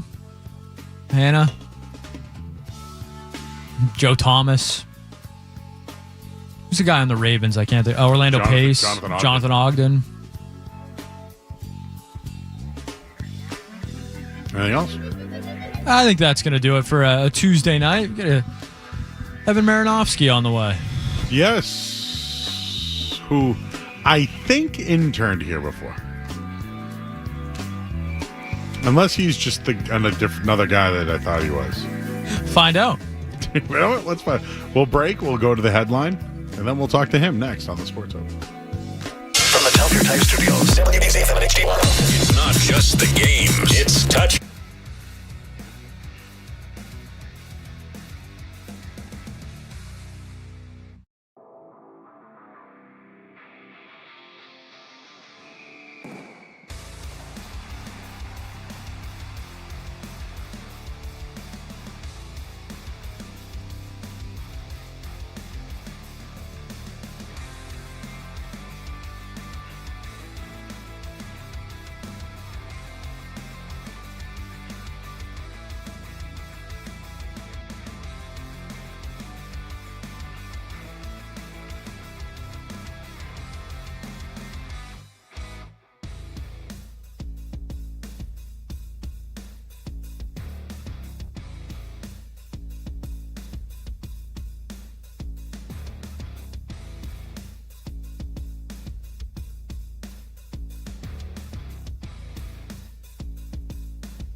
these guys play in leagues against each other in other countries that are like the top of the top.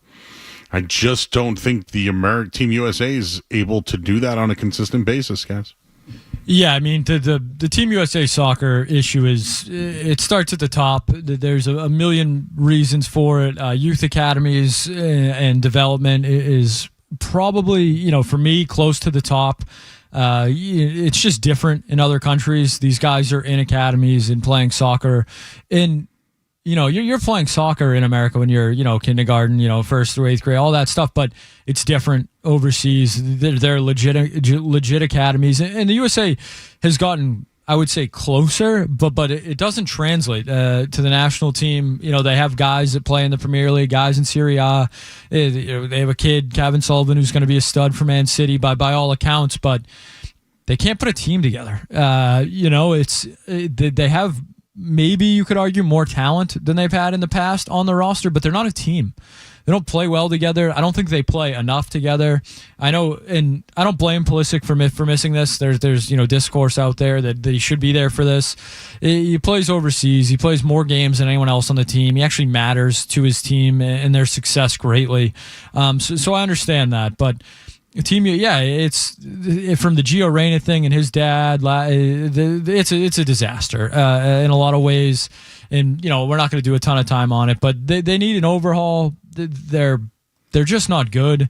They don't seem like they have a lot of purpose right now. Pochettino is supposed to be the guy, but some of the guys they have on the roster just don't even look like they belong out there. It's a mess. If you wanted to get really in the weeds on it, it would take a long time. But right now, they're just not good enough.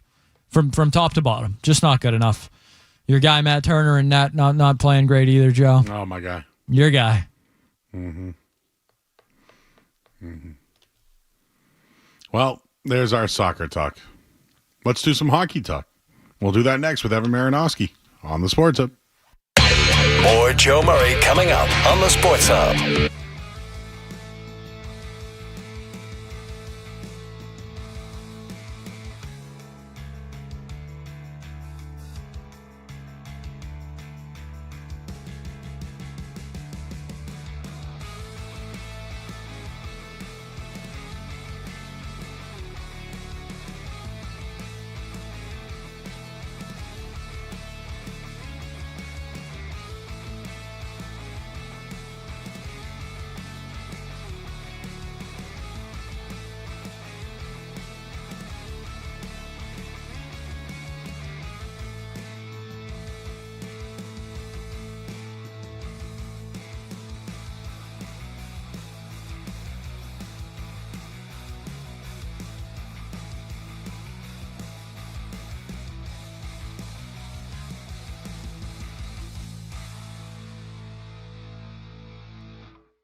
A man that was introduced as the new head coach of the Boston Bruins.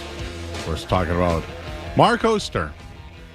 You know, one of the guys that was covering the team joins us here on 98.5 The Sports Hub. It's Evan Marinofsky, of course, of New England Hockey Journal. Evan, how are you tonight, bud? I'm good, Joe. For a second there, I thought you were introing me as the next Bruins head coach, and I got a little nervous there. I was like, did I? But happy to be here. Well, it sounds like there was 14 candidates that were at least interviewed, and Sweeney said that it came down to two. Were those two guys Mr. Love from Washington and Marco Sturm? And, you know, what do you actually think of the hire of Sturm here in Boston? Yeah, I mean, I think, I don't know for sure, but I think Mitch Love was definitely in there. I know Jay Leach was reportedly in there as well. In terms of the hire itself, I like it. I like the direction they decided to head in. They didn't take someone with a ton of former head coaching experience. I think this roster sort of lends itself to a first-time head coach. They've mentioned a number of times. I know Sweeney did at the end-of-season presser, and it was mentioned today, a coach who can grow with the roster. And obviously, we'll see if he's actually allowed to grow with this roster, or if they miss the playoffs for 2 straight years. Is he gone? But to me, I think that's the biggest thing.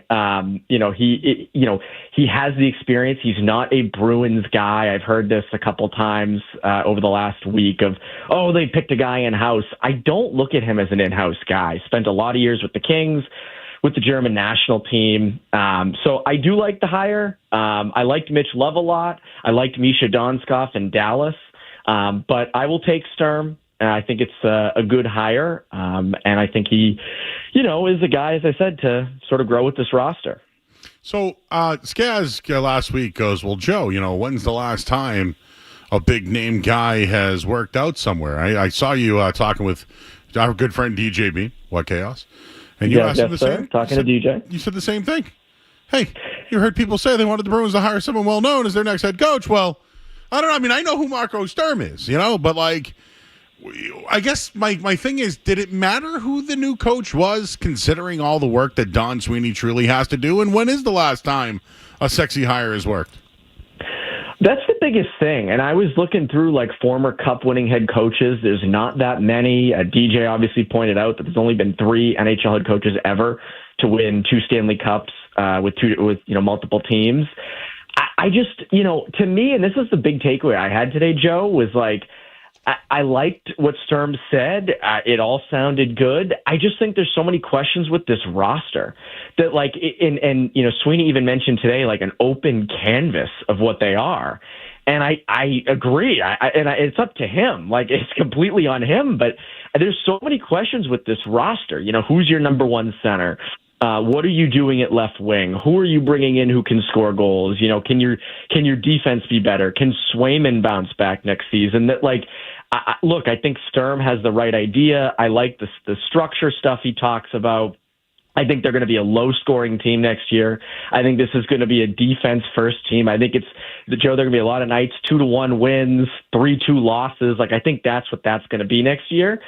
But it comes down to what the roster is. So, it's so hard to figure out, they're going to be a low-scoring team, but how much exactly are they going to win? I think that's the biggest thing going forward. There's just so many question marks. Can you explain to me the structure? When he says, hey, there'll be structure here, what does he mean by that?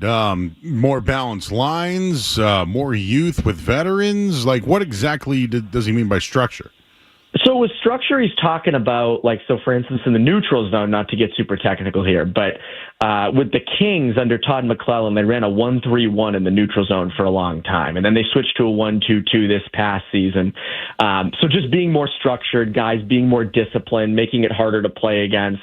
And in the D zone, I believe Marco Sturm with Ontario ran a hybrid in the AHL, whereas it was a between man and zone of covering guys in the D zone. So I think that's what he means with structure. He's also big on checking, finishing hits, being more physical, things like that. So that's what he means with structured. And I think, when you look at the big thing with the Bruins this year was they would go down 2 goals and immediately, you go change, you'd go get some food out of the kitchen, come back, and they were down 6-1. It was because of that lack of structure. And That's coaching, that's injuries, that's personnel not being in the right, guys like Mason Lowry being on the top pair, Nikita Zadorov playing more minutes. That happens, but that's what he means by structure. So, I mean, look, the Kings are one of the most structured teams like that in the NHL. It's, kind of top to bottom in that organization, and he comes from that coaching tree. So I think it's going to be more of that with him as head coach. You mentioned the coaching tree. Sounds like Jay Leach, Chris Kelly, Bob Asensa will all stay on with Sturm. Do you think he'll bring in any other people? And a follow-up question, who are the leaders of the Boston Bruins right now? That's a good question. In terms of assistants, I asked today about the status of Leach and Kelly, and obviously Sweeney confirmed it. I was looking for, my own opinion, I was looking forward to 3 new assistants. I thought maybe they go in that direction. Obviously, they're not doing that. In terms of who that third assistant is going to be, I know Sturm mentioned today that he wants someone with, a power play specialist, and I think that's cool. But I also wonder if they look in the direction of a vet. You look at that bench, and it is young. Do they bring in someone with head coaching experience? Do they bring in someone who's been a lot of places? Power play is certainly important, but Sacco was sort of that guy for a while. I always use this example, like Claude Julien's the assistant in St. Louis. Not that they brought him in from Montgomery, but it helps to have a guy like Claude there. And in terms of leaders, like to me, it's Pastrnak, it's McAvoy. I think Pastrnak, to me, is the leader in terms of being the captain. I think he proved that in the last couple months, especially after the trade deadline. But it's Pastrnak, it's McAvoy. I think Hampus Lindholm has a hand in that. But then you sort of have that next tier, where like Coyle and Carlo are gone. Those guys were leaders in that room, and they're gone. So it's up to guys, does Nikita Zadorov step up? Does an Elias Lindholm step up? I think those are going to be the biggest questions facing them next year. Evan Marinofsky joining us here on 98.5 The Sports Hub. Works over at New England Hockey Journal. I remember you way back when with CLNS, and I don't know if you're still doing stuff with them, but you've been... we still do. Bruins beat twice a week, so it's still doing... Foots in the door over at CLNS. Still can't leave those guys. That's right. They're literally everywhere. They are everywhere. Marco Sturm was in studio today with Felger and Maz. Just listening to him, he was transparent. When it came to like question marks about Middlestat and guys like that, he was like, I don't know. It's up to him. It sounded like coaching was easy to him.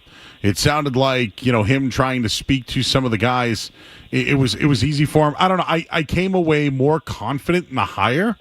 I do have a lot of questions regarding the draft and free agency and all that, but I don't know. Just hearing the guy, I think I was sold on it, and I wonder if Sweeney and company were as well. Yeah, my big takeaway today was he sounds like a head coach. He says the right things. He's open. Seems to be transparent. I think, obviously in the media you want Bruce Cassidy was really good at that. You felt like you learned something every time he spoke. He was charming, and Sturm has a lot of that. Making jokes today about the Joe Thornton trade. I was stunned when I saw he was going in with Felger and Maz, and they even gave him an out after that first segment. Like, you can leave if you'd like. And he's like, no, I'll keep doing it. Like, I was stunned by it. I was like, you gained my respect, considering Felger's first question was like, why'd you take this job? But yeah, I mean, he sounds like it. I was also more confident after listening to him today, sort of explaining his vision and I think, I do think it's genuine. Like, I think there's so many question marks with this roster. Like, is Casey Middlestat even on this roster come the start of next season? Do they make a trade? Sweeney today, mentioned that they're looking at all options with that number 7 pick and that they could trade it. And so again, like, if they're trading for an established player, who is that? And what does that do to the roster? So I think it's genuine with Sturm of like, I don't think he fully knows. And I think Maz asked him, what do you want to do offensively? And what kind of advancements do you want to see there? And Sturm was kind of like, I don't, it's hard to tell because you just don't know what the personnel is going to be. So I think really, as I mentioned earlier, it just comes down to the moves they're going to make in the next 2 months. Yeah, I was just impressed from what I heard, and I think he's ready to take on the challenge. And I didn't feel that way. I wasn't really excited when I heard the name Marco Sturm, but today I did feel a little different about the team. He also said great things about Jeremy Swayman. He's excited to coach him. I know that he's had a pretty decent offseason and going 7-0, et cetera, and maybe he is going to have going to be a different goaltender, but sounds like he's really behind him. And I guess I wanted to ask you, do you think that's more of a, I want to support this guy, so I do want to coach him, or do you think he's genuinely excited to play with Jeremy Swayman and Coach Swayman? Yeah, I think my take with Sturm on Swayman is I think he sees how bad the last year went, and if you're piling on the guy, I think it obviously makes it worse. He did mention to Felger as an interesting thing about, if Swayman's not playing well, we'll go to the other guy. So clearly, I think there is going to be some tough love there. But look, I think, Sturm acknowledges that obviously the last year for Swayman was difficult on the ice, and then obviously he had the contractual things off of it. I mean, I think you really look at it, Swayman is going to be their X factor next year. Like if you get what Swayman can be, if he's even just a slightly above average goalie in the NHL, like they're at least in playoff contention. If he's bad next year again, you have a real problem on your hands with that contract. So yeah, I mean, I think Sturm understands it, and it'll be interesting to see. He didn't really I didn't think he gave a clear answer on just how much he's going to play, because I don't think he really knows at this moment. I also don't know if Korpisalo's back next year, so I think that a lot hinges on that as well. Just in terms of, is Swayman going to be splitting the net, or is he, playing 50-plus games? I just don't think we know at this point.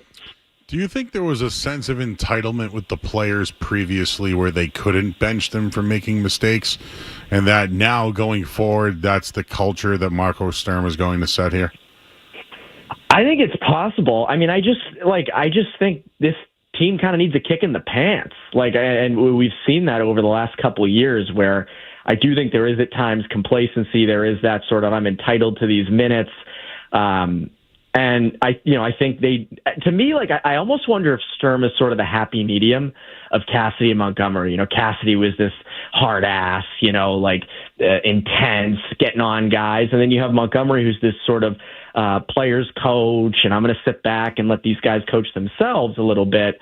And we saw at the end there that, he sort of swung in the Cassidy direction a bit in those final 2 months. So I wonder if Sturm's sort of the happy medium of that, of the guy who tries to toe that line. It sounds like he is like that. He mentioned Claude Julien and Daryl Sutter as his favorite coaches he ever played for, but then in the next breath acknowledge that, times have changed. You can't always have that approach with every guy. And, this next generation of kids coming up is so much different. Everybody's coached differently.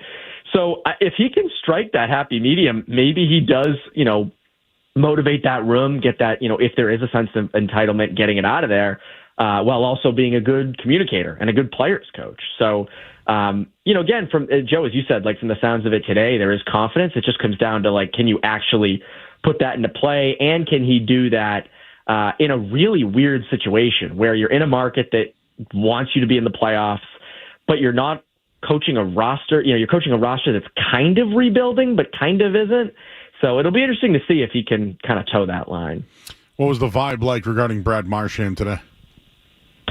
No one really spoke about it there. I was I wish Silence, someone did. There wasn't. It's crazy, Joe. I was expecting them to come out and say we're wearing Marchand jerseys under our suits. We're so excited for what he's done. I'll say, Joe, if he wins Conn Smythe, I mean, my God, that'd also be the most Bruins thing ever. By the way, but I will say, with Marchand, it's been awesome to watch him do all this. But I also think it proves that, putting him on a really good team and in a lower role, he's elite. But he probably isn't a top-line left wing. And I wonder if there are teams this offseason who mistake him for that and give him a ton of money to be their first-line left wing. And I think that would be a mistake to take away from all this. I think it's fair to say that both teams got the best out of it. Bruins got their first-round pick and, put him in a good place, and he's battling for a championship at this point. Yeah, I mean, again, like you got a first out of it, and I've seen a lot of people on Twitter the last couple of days being like, "Man, the Bruins got fleeced. Don Sweeney got fleeced again." He was injured. Like again, it was the worst timing because if Marchand doesn't get injured, I think he's getting a Brock Nelson like return of a guy like Cal Ritchie, and I think the Islanders might have also got like a first round pick. But again, he was injured, and so at that point, it was like, what are the Panthers even getting? And of course, he comes back and is a wrecking ball for them. But yeah, I mean, they got a first out of it, and you got to wonder this, Joe, too. Like the Panthers are set up pretty well, but I think that pick is a 2027. Mm-hmm. Is there a chance that they sort of fall off a little bit these next couple of years, and that's like the 11th or 12th pick? Maybe one can dream. So there is that. Only in dreams, Evan. Only in dreams. He's Evan Marinofsky. Check out his work. New England Hockey Journal. Evan, great job, man. We appreciate your time. We'll do it again sometime down the road. We'll see you. You got it. He's Evan Marinofsky, everybody. Check out his work. New England Hockey Journal. Bees are making moves, and we can add up our Sturm count. I think he's a +1 for the day. Hey, we got some Red Sox news, I'll tell you right now, in Sports Hub Headlines. Sports Hub Headlines, presented by Celsius Energy Drinks.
Hornets scored 2. He takes off for second base.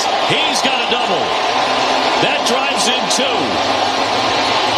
And the Red Sox grab the early lead on an Anthony double. Well, the first of many. 100. Yeah. Waiting for your autograph. Little lob shot into right. Coming on Anthony. Sliding. And he caught it. What a fine play. Roman Anthony, so far this night, has belonged to number 19. You know, sometimes you got to use the wall. Got to use the opposite field. Devers. Yeah, Joe, that would have been a triple if it wasn't at Fenway. Yeah, kid's got it. He knows how to hit. It's like Mo Vaughn in the 90s used the wall a lot. Kid's got power. Hope he's a little quicker than Mo. Yeah, I think he is. As advertised, his catch was fine. Considering he missed a ball last night, I'm gonna give him a good night. That was a good night. Hey, listen, his family's in town. Where do you think he's going out to eat tonight? The North End? Is that a fair assumption? Where do they go? Aria? Where are we going tonight? Huh? Who's letting him in? They got to let him in the side door? You take him in a laundry basket. I mean, I can call my guy up in Saugus if you really need a place to go. Yeah, a little bit of a ways from Fenway. Still, it's an easy ride. Keep him close to the park. Okay, fine. I feel like I got to get him up there at some point. How do I get in touch with Roman Anthony? Do you think he's on social media? I doubt it. Well, you know what? Good for him. As advertised. And there's his father, Anthony, his son, Anthony, his mom, and his beautiful sister. All together tonight to see his first hit. Just a stunning family. Great moment. And, well, his, where is he from again? His family's getting a lot of airtime tonight. He is from West Palm Beach, Joe. Oh, I know some guys out Florida, yeah. Oh, he's hugging his dad. Oh, he just hugged his mom. Oh, his mom. Oh, and his sister, who is beautiful. And his little brother, Anthony. Tony. What a night for them all. This is a good moment. I was thinking about this. Oh, they're letting him on the field, guys. Yeah. Look. Yeah, I got to take photos now. Who's the last big prospect you remember for the Red Sox? Christian Campbell. Marcel Meyer. Keep going. Bogarts was a big one. Yeah. So the only reason why I'm not saying Mookie Betts is because Bogarts was bigger than Betts when they were prospects. Way bigger. But Mookie Betts, wow. Yes, came out of nowhere. It was like no one thought he was going to be Mookie Betts. It's almost like Stinson kind of climbing the ranks quickly. He's climbing. He's more of a power guy. He's not going to play every position. That's the one I think who's going to. He's your guy. Hey, I'm all in. I've been in on the password for a year plus now. I'm in. This guy's the Nomar hype was humongous. They should have called him up. They didn't. They missed the playoffs. John Valentin, they didn't want to upset the apple cart. They did. Valentin didn't want to change positions. He ended up doing it. Became a really good. Believe it or not, Valentin caused a stink. He moved. It worked. But before that, Trot Nixon. He was the last guy drafted by Lou Gorman. He was the 7th pick. They gave him number 7. Trot Nixon was a star. He was never an all-star. But as far as like when I was a kid, Trot Nixon was the future. Good player, won a championship, dirt dog. But Nomar was, in my opinion, was probably the best they had. I remember Buckholz was a big deal when he was coming up. Definitely. There was a lot of hype around Buckholz. Even John Lester was huge. Yeah, absolutely. John Lester was, and then he had a setback too. Was it lymphoma? I mean, we used to get Blake Swihart hype. Like there was some Anderson Espinoza. He ended up being traded for Pomerantz, but he was a top prospect. He never turned into anything. He got hurt right away. Ruby De La Rosa was another one. But as far as them sticking, Bogarts was a big one. He stuck. He was great. Again, I know Mookie Betts, he just wasn't the premier prospect of everybody else. Yoan Moncada was a big one. He traded him for Chris Sale, absolutely. He was a big one. The other kid, too, Kopech, who threw 100 miles an hour. He was a big one. Yeah, Benintendi had a little hype, but nothing crazy. Yeah, people will say Bumholtz. Yeah, he was fine. Threw a no-hitter. Yeah. His problem was he was skinny and had no body weight to him. He was playing the drums. All right, well, Roman Anthony and his fine-looking family. They're just beautiful people. You notice them? Yes, Joe.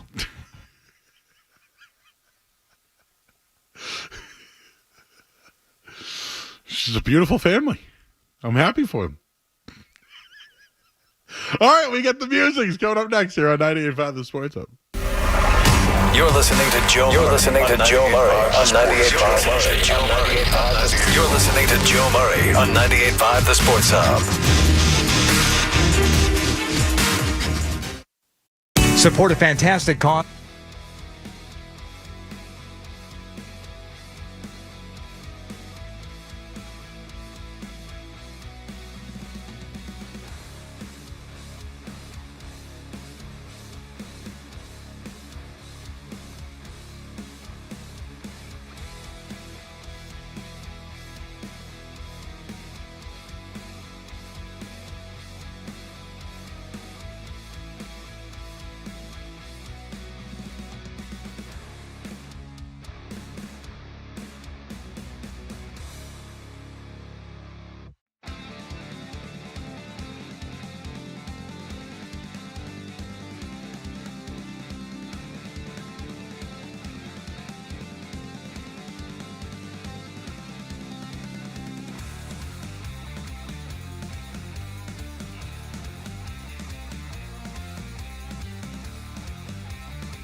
later. So I got duped on that one. It wasn't true. Then there was another one later on, or earlier on. And I thought it was funny, and I threw it in Slack because I always used to give Bryson, who's an Oklahoma City guy. But then I saw Alex Caruso has been arrested this morning while on his way to practice for marijuana. And then I found out I got duped on that one as well. Yes, I believe that was Texas A&M when Caruso, he was on campus there. I think it was after he went there, but he was like visiting or something. Yes. 2 basketball stories, duped on both of them, Skaz. Should I get off the internet? You just gotta, check the spelling of the usernames. That's the easiest way. See, I don't like that now. Adam Schefter and NBA Central, they'll get you, Joe. Now, I didn't really go with it. I just threw it in Slack, and then you had to tell me that I was duped. But man, we all get them. Happens to us all the time. So should we get verified now? Like, what should I do? Like, how do I not get duped anymore? I don't know if verification helps with that, Joe. Well, that happened to me today. Also, we got some Mad Dog. We always love some Mad Dog. And, well, this here is, there's 2 parts of this one that I would like you all to hear. First, Mad Dog trying to say... Well... Maybe people guess. I don't know. Yes. Would you like to start with the beverage or the celebrity, Joe? Let's do the beverage first. What beverage is Chris Mad Dog Russo talking about when he says this? June means summer's in full swing, and Total Wine and More is your go-to for beach days, barbecues, everything in between. Whether you're inviting friends over or just enjoying the sunshine, thousands of wine, spirits, and beers at the lowest prices. Mixing up mojitos, margaritas, and something totally new. And beers at the lowest prices. Mixing up mojitos, margaritas, and something totally new. That guy has a history of just saying whatever he wants. And gets away with it. He's just reading what's in front. He's got a little Ron Burgundy in him, Joe. He just reads what's on the prompter. So the drink I think he's trying to say is a mojito. I think it's safe to assume, yes. But now I'm starting to wonder if it's a mojita. Like, could it be a margarita mojito? Spirits and beers at the lowest prices. Mixing up mojitos, margaritas, and something totally new.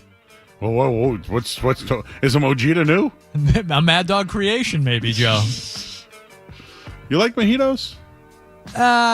They're fine, but as someone who's worked as a bartender before, I know they are not a bartender's favorite to make. They're a little labor intensive is strong, but they're tedious to make. So I'm not someone that will order a mojito because I don't want to do that to a fellow bartender. The only time, now maybe this is cliche of me, the only time I truly have mojitos is if I'm eating Cuban food. I've had them at a wedding. Sometimes it'll be like a wedding drink or something, but yeah. But like if I'm at Little Havana or Versailles or something like that, oh, give me the mojito. So that's one. Mojitos. The other, though, again, this is Mad Dog talking about famous people, and, well, one of them is someone we've talked about recently, Skaz. Yeah, I would love to know the context of this clip because it's a fascinating clip, but we only have a piece of it. I don't know what he's talking about. No clue. But the point of this is he says someone's name oddly. As only Mad Dog could. So let's hear Mad Dog talking about I don't know what. Didn't have to say that because everybody said great things about her, including Obama, including LeBron, everybody, including Matthew McGahee. I mean, everybody said great things, and we don't need Goff in a press conference to talk about how hard it is at home. You just made $4 million hitting tennis balls. What the hell is he talking about? Someone that made $4 million hitting tennis balls. Who made $4 million hitting tennis balls? Not even Alcaraz made that this weekend, so I have no idea what he's talking about. That was awesome, by the way. I heard Felger complaining about it naturally. Wait, what? Yes, that was. I sat here and watched it on a Sunday before I left. Unbelievable theater. He came all the way back and kicked the guy's ass. The guy was cramping up. Yeah, Felger said it took too long. It took 5 hours because the other guy couldn't beat him. Are you serious? Yes. Are we? Can we enjoy anything anymore? No. Not one of the greatest comebacks in the history of sports. Can't enjoy it. Took too like long. 10, 20. No, I talked about this. There are some great athletes in the world right now that are very, very young. Alcaraz is right at the top of that list. Jamal, Caitlin Clark's 23. Hell, if Drake May's good, he's 22. I'm just going to throw him in there. And I'm sure there's a million other young European soccer players we're not even talking about. Do I? Yeah, there's a bunch of them out there. That was awesome. I watched the whole thing. Now, granted, I was working. It was on for the whole 4 hours I worked. Alcaraz was smooth, man. The guy was cramping up. He couldn't play on clay. He's also coming back from a suspension. So I think he maybe a little labored. And not used to being out there for so long. Just real quick, can we listen to who he was talking? Who's Matthew Wahoo? Didn't have to say that because, everybody said great things about her, including Obama, including LeBron, everybody, including Matthew McGahee. I mean, everybody said great things. Obama, LeBron, Matthew McGahee? Is that like Willis McGahee's cousin or something like that? Matthew McGahee. I believe, Joe, I could be wrong, but according to the sources, he's trying to say Matthew McConaughey, I believe. All right. This is something that I unfortunately can kind of relate to. My dad has a little mad dog in him where he is awful when it comes to names. He calls him Matthew McGonagall, is what he calls him. Giesel is what he called Giselle for years. Giesel? He's something about names. He's got a little mad dog in him. I'll say that. Be a lot cooler if he did. What else does your dad say? Oh, I'll have to think of him. But McGonagall is a big one. Matthew McGonagall. What about Conor McGregor? Does he have one for him? I mean, honestly, yes, probably. I just can't think of it off the top of my head. Canelo Alvarez?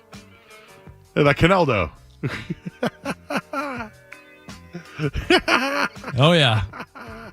Used to drive me nuts. He was like a Felger and Mavs caller back in the day, mispronouncing names and stuff. Those are the best when the guys are like, yeah, it's, Kaczynski. Melancon there. Yeah. Philip Hubba. Carl Ford. Kelly Shopek. So mojitos and McGonaghy. 0 for 2, Mad Dog. 0 for 2. Dude, that guy gets paid huge money. And he's worth every penny, if you ask me. He's a content machine. I bet you if he knew. Because, he just does his show and goes home, I bet. I bet he never listens to it. Well, he eats his edibles, right? Yeah. And what I like about Mad Dog is he's making the most money he's ever made right now, right? Yeah, and he was the number one person in they essentially created sports radio. They'll tell you they did. But yeah, I think he's guy's 60 years old and he's at his peak. He's making a ton of money. Good for him. I like that. I'm jealous. Yeah, of course. Absolutely. I envy that man.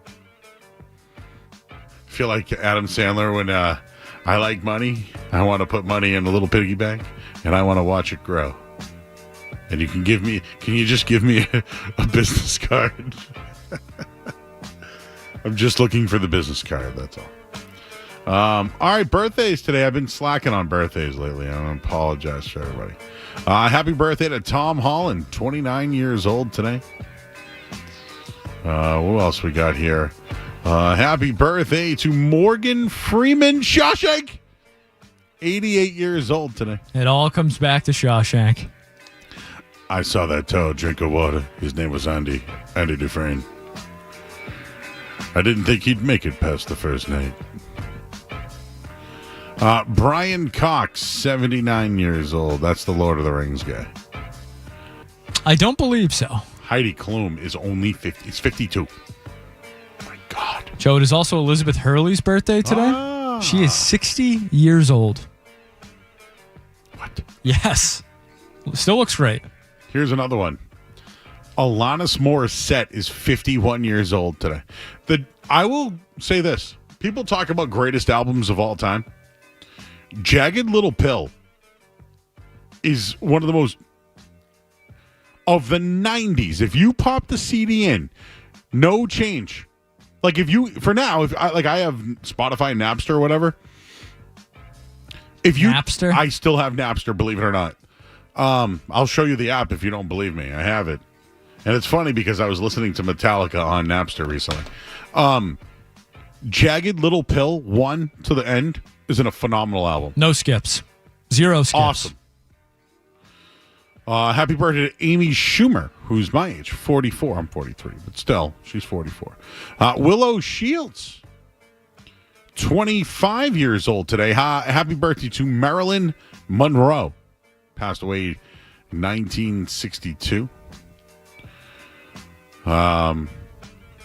What else we got today? Joe, it is a local guy, funny man. It is Bill Burr's 57th birthday today. From Canton, Massachusetts. Joe, it is also one of my favorite Red Sox growing up. It is Pokey Reese's birthday today. Made the final out of the 04 championship. Wasn't right. Oh, wait, no. Back to Folk. No, was that? Yeah. No, a champion. Sorry, the Yankees game. Andy Griffith of the Andy Griffith Show. Today's his birthday. He dead. It is Kate Upton's birthday today. Oh, how's she doing? Mrs. Verlander, I believe. How is she doing? She's got some Sydney Sweeney vibes, or maybe like when you think about it, like the. By the way, Sydney Sweeney sold a lot of soap, and she's dressed. Did you see the boxer stuff she's doing?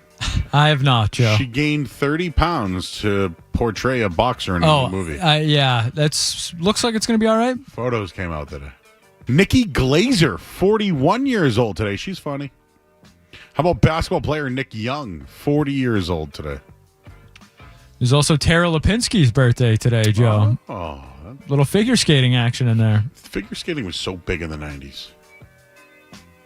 Do you think Nancy Kerrigan was the reason figure skating was so big? Local gal?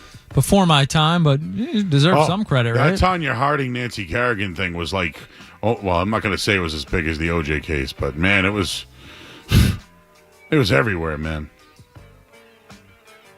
I would never compare the OJ case to that. My childhood, there are things from the 90s that I can't. I always look for wrestlers, Joe. I'm not seeing too many wrestlers. Carlo Ancelotti's birthday today. Big soccer guy. Remember Carlos Zambrano? Oh, yeah. Hit a couple dingers. It's his birthday. Not like we care. But. And Freddie Garcia's birthday. Ooh, future Hall of Famer, potentially. Freddie Garcia, really? How about Derek Lowe? You talk about guys that put the ball in play earlier. Let his fielders do the work. Derek Lowe was a great example of that. I heard he's a good golfer. I got a Derek Lowe golf story for you. I could tell you, just not on the air, unfortunately, Joe. Oh, Alexei Lalas. Not a fan. Yeah. Not a fan of Alexei Lalas. Could they use him on the team tonight? Oh, Greg Schiano. One of Belichick's favorites. I found a new birthday thing. A lot of birthdays in here. Paul Coffey, remember him? Hockey player. Very good. Played for the Bruins at the end of his career, and he was awful. Like, horrendous. You say Dan Fouts, Joe? Oh! It's Dan Fouts' birthday. He's a Hall of Famer, right? You know Drew Bledsoe's got better numbers than him? Just saying. Yeah, Brian Cox, is he the guy that's in the Succession? And he was in... I don't know Lord of the Rings. Super Trooper. Okay, you said Lord of the Rings, though. No, I don't know. For some reason, it said it when I... No, maybe I'm misremembering. And he's in all those McDonald's commercials we hear on the radio. Yeah, he does like Uber Eats, too, or something like that, yeah. I loved him in Super Troopers. Farver! Riding with me. All right, let's go to the headline here. I'm Joe Murray. We're late. From the Telfair Tire Studios, WBZ FM and HD1. It's not just the games. It's Toucher and Hardy.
I wanted to bring this up before we go to break.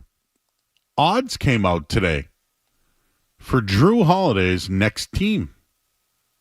This is a courtesy of Bet Online. The favorite to land Drew Holiday is the Denver Nuggets. Do you think Denver would do a Christian Brown for Drew Holiday deal? No. Why would they? Would you do it? Yeah, from the Celtics, sure, because you're not going to get a player back in most of these deals. It's going to be a late first, I think. So you don't think you'll get any player at all? I think if you do, it's not going to be. So I think you're looking at a late first round pick. They got to shed salary. So there's nothing that you would consider on Denver as far as a player goes. There's players I would want, but I just don't think because of the money it makes sense. I think you're looking at Drew Holiday for a late first round pick, unfortunately. It is. I'm not saying that's guaranteed, but I think that's what the talk is right now. Sacramento is second, plus 550. They need a... By the way, Sacramento had who? De'Aaron Fox and Tyrese Halliburton? Fail. The guy I would want, and Skaz, I know I get your point, is if you're trading Drew Holiday, you're doing it to shed salary, so you would only get a pick. I would love DeMar DeRozan. I wonder if you could move Drew and somebody and do it. Dallas plus 600. The Lakers plus 700. Orlando plus 700. And then the Warriors, Clippers, and Wolves coming in at plus 1,000. Drew Holiday with Jamal Murray, Michael Porter, Aaron Gordon, and Jokic?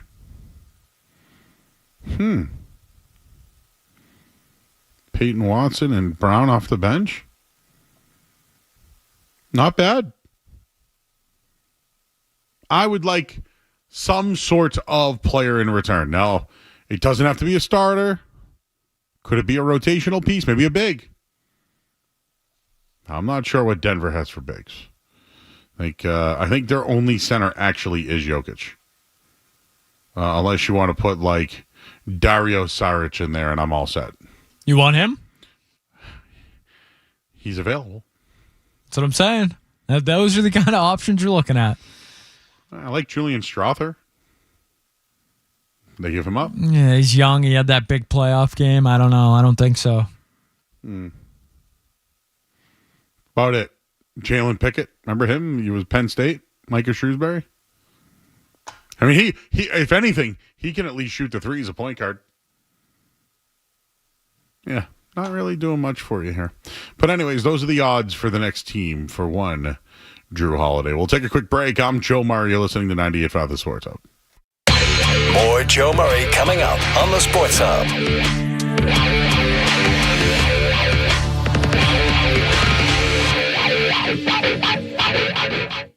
Looking for the perfect gift for dad? 99 restaurant gift cards are the perfect gift. For every $25 you purchase, you'll receive a $5 bonus card.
over the weekend. I mentioned it yesterday.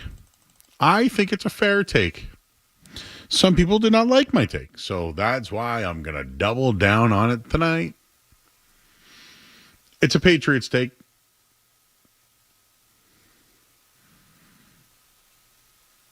So, let me be clear when I say this. I think if Drake May is going to be a good quarterback, he can be a good quarterback without Josh McDaniels. I know that people turn into the show, and at times you may hear me go after the offensive coordinator. And I think in fairness, I've been right. But I also want to at least be fair that although they fired Patricia, although they fired Bill O'Brien, and although they fired or moved on from Alex Van Pelt, in the end, it was the quarterback who sucked along with the offensive coordinator. I would just like to say that off the bat. I don't really care for Josh McDaniels. I almost don't even want him around Drake May. I don't want him around him. There are other quarterbacks that I think he has been around and made them worse. Sam Bradford, Derek Carr, and others. So I think he can be good without Josh McDaniels. Let me be clear on that. Now, the take is this. If Drake May progresses in year 2 and has a good year, who is everyone going to credit for that? Skaz, who are they going to credit? Mike Vrabel. So they're not going to credit Josh McDaniels? McDaniels get credit for Brady? Or did Belichick get credit? Charlie Weiss get the credit or Belichick get the credit? Charlie Weiss got the credit early on. I think it was Brady the rest of the way, right? You said Mike Vrabel, huh? Tongue in cheek. That's who I'm going to give the credit to. Okay. But I think there's going to be people who are going to go, Blair Joe. Joe? Seems like we may have already gotten some of that, Joe. Oh, I have been getting. We haven't even played a game yet. Blair. Look at Joe, Josh McDaniels. What do you know? Bah, bah, bah, bah, bah, bah, bah. So again, I'm going to say this louder. Drake May will be better. He doesn't need Josh McDaniels. Here's the take. If Drake May struggles this year, who will everybody blame for those struggles? Josh McDaniels. Fall guy. Fall guy. And here's what sucks. It caters to Drake May. If Drake May struggles this year, he has a fall guy. It's Josh McDaniels. When in reality, Drake May might not be the guy. Drake May might need 3 years. Listen, Drake May's 22 years old, people. He won 1 game a year ago. There's a lot of expectations for this kid. The wide receiving core is still not great. The offensive line still has its struggles. And there's a brand new coach here that's defensive minded. So just the take. If he stinks, McDaniel's going down. But it won't be Drake May that we're talking about here. Do you think that's fair, Skaz, to say? That if Drake May struggles, we will look away from Drake May struggling. We will look at the offensive coordinator who couldn't progress Drake May. Is that fair to say? I do think it's fair to say, but I also think it's a terrifying proposition because Josh McDaniels had people in New England, and this is not revisionist history. This is true. Josh McDaniels had people in New England believing Mac Jones was a solid quarterback. So if Drake May doesn't look like at least that, I do think McDaniels will, get a lot of the blame, but I think that is a massive, massive red flag for Drake May if he doesn't look much improved from last year. Some guys do play better year 3. He's never played a full season. It can happen. I'm almost wondering if McDaniels is here to be a fall guy if it doesn't work. That's fine with me. He's pretty good at it. So you agreed with that take? Yes, absolutely. You think that's a fair take to say on the radio?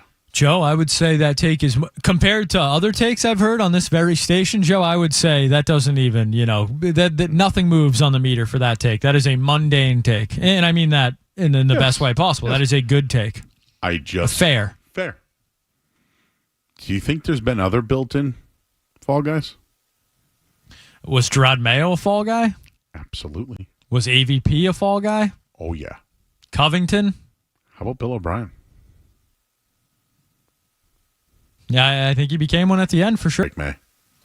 We saw a gentleman earlier today, Joe, that yes, needs the Patriots to hit on Drake May. Is you too, Joe? You're part of that group where your Sundays are heavily affected by who the Patriots quarterback is. Oh, yeah. Yeah, those post-game shows go by quick, or the man we're speaking of is the Jeremy Conley. We looked it up. How many coaches have been fired 3 times as head coaches? And we came up with Norv Turner. Was with Washington, was with Oakland, or the Raiders. And what was the last team he was with? Why am I blanking on this right now? Chargers. He actually was with LT, LaDainian Tomlinson, and Phillip Rivers. So Norv Turner's a hell of an offensive coordinator, fired 3 times. I wonder if anybody will be knocking on the door for Josh McDaniels if he does wonders with Drake May. 617-779-0985. What are you smiling at back there? You getting texts? Yes. Related to the show, Joe. Oh, what's going on? Anything? No, just people are enjoying your Roman Anthony analysis tonight. Oh, his family is beautiful. Wouldn't you say? I would have to agree, Joe. I would have to. Is that the analysis everyone's talking about? That is, Joe. That is the very same. He's got a beautiful family. Anthony the third. His beautiful mother, his gorgeous sister. Just a fantastic looking family. I got to tell you. They should be proud. Sarko! Oh, Joe, what's up, my brother? How you doing? Man, actually, much better today. All right, and I'm happy that I got home. And I was changing my clothes so fast and getting like comfortable. You know what I'm saying? I'm like, I gotta call in the show no matter what. So I was able to get in there, man. The new intern Trey, which was like going like back and forth. I was like, was it Trent or Trey? Like, Trey. Yeah. Like, he was wonderful, great kid, man. Like, I'm just saying in general, But we haven't talked for a while. Skaz, how you doing, brother? I'm doing good, Sarko. Good to hear from you. Same here, my brother. Same here, did you see Roman Anthony tonight? Did you hear about it? Listen. No, I didn't get to see it tonight. I did watch the game, which was yesterday. While I was working at home, because I work at home during the day. So what I do is, remember I called in, I think, on a Sunday. The only time I called in on a Sunday, and because I was listening to you guys, it was you, and it was McCarthy. And McCarthy. And then I said, I got the Netson 360, right? Yep. And then I said, I said, okay, I haven't had no problems with the app or whatever. So I'm like, all right, so now I've been, during the day, if they play during the game, during the day, and I get to watch the game, you know what I'm saying? But I have to put the subtitles on, you get me? Yep. Right, low, because I'm on the phone, you get me? I got the headphones on like you. You feel me, brother? I feel you. So, totally different situation, though, all right? All right, but anyways. And then I watching that game yesterday. I was so disappointed. I was like, wow, like, really? But I didn't see what happened today. I really don't know. And then I was trying to listen in right now, and I was too busy. I really was. But I said, I just need to call in. You know what I mean? Yeah. So real quick, I want to say something. You remember when Rafaela just, like, hit that home run, like, right, like, around the pesky pole? Yeah. Okay. Why wasn't he running? He thought it was like foul. He's standing there looking at it, and imagine if it hits the bottom part of, you know what I'm saying, and it stays fair, and it stays fair. Like, what is it? He's going to be standing. He's going to be out. It's like, what is going on? Like, really, like, all the errors and everything that I'm seeing is ridiculous. And it's out of control. It's out of mind. I don't know what they're going to do, but they got to do something. But it's ridiculous. At this level, you should not be committing those type of errors, and something stupid like that could have cost you the game, which, it didn't, because it wrapped right around the basketball. You get me? It happened Love again. you guys, man. Again. Listen, you guys have a wonderful night. You got something for me? I was going to say it happened again tonight. They dropped another one in the infield. Oh, my God. Jesus. Oh, man. You know how many errors they committed yesterday? Yeah. 2 in a row. You know they've had 600 since 2018? 600. I haven't got it. I literally walked in the house, and I'm like, I'm calling. I'm changing my clothes at the same time, But it's all good, brother. I'll check in on you guys, all right? Again, so don't worry, all right? Appreciate you. I got you guys, man. Hey, you guys be safe, all right? You got it. Say hi to Mimi. He's right. How many errors can they keep making? I saw today that they have 17 more errors than the next closest team in the American League. 17 more errors is a ton more between first and second. Mm-hmm. Well, that Roman Anthony family is going to go out and eat well tonight. I'll tell you that much. I wonder if the Ari is going to get him. We should hit him up. Is he going to Aria tonight or what? Him, his mom, his sister. Anthony. What do you think her name is, the sister? If it's Antoinette and what about Anne?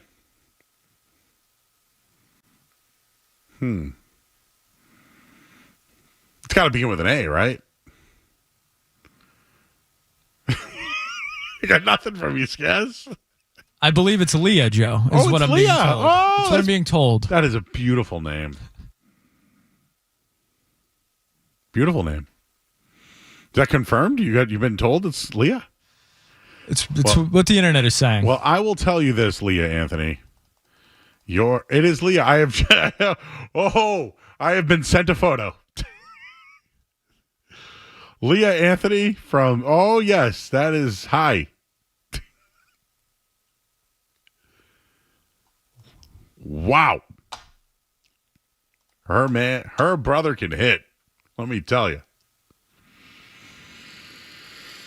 Let's go to break. I'm Joe Murray, 98.5 The Sports Hub.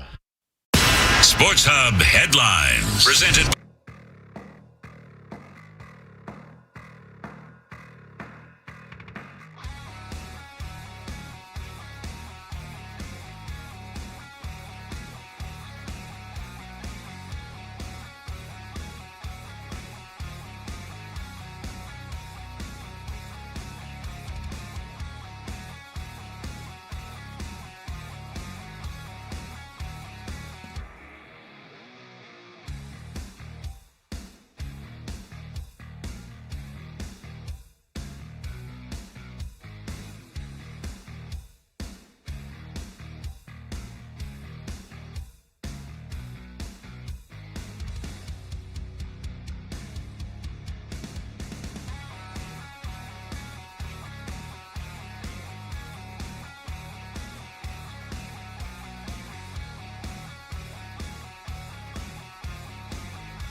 quick. Smelly.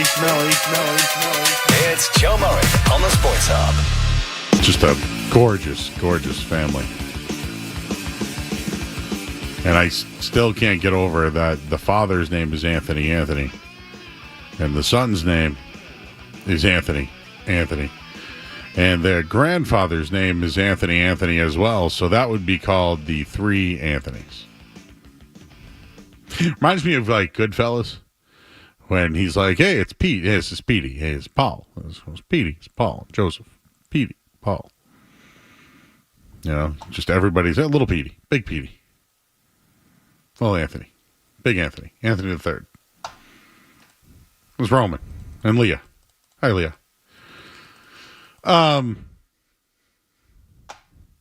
You interested in the NBA final tomorrow, Skess?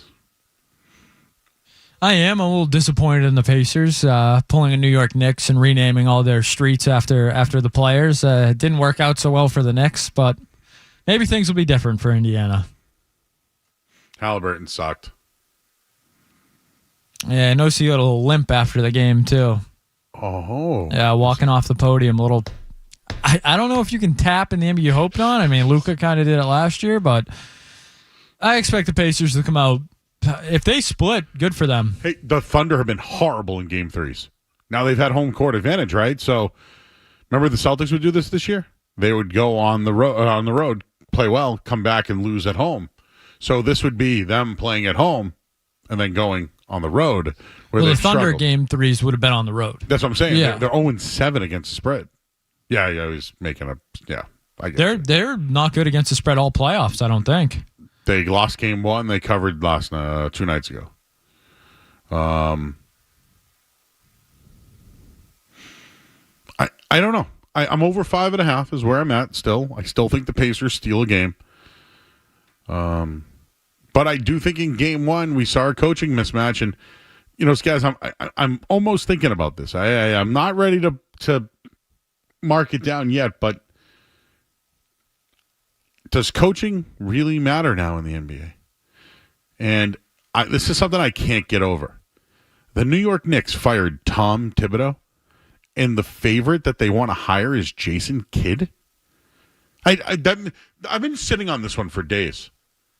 What the hell does Jason Kidd add to the New York Knicks? What does he? What can he add? And I've heard the Mavericks are telling people in NBA circles it's not happening. I don't care. Why are they interested? No idea.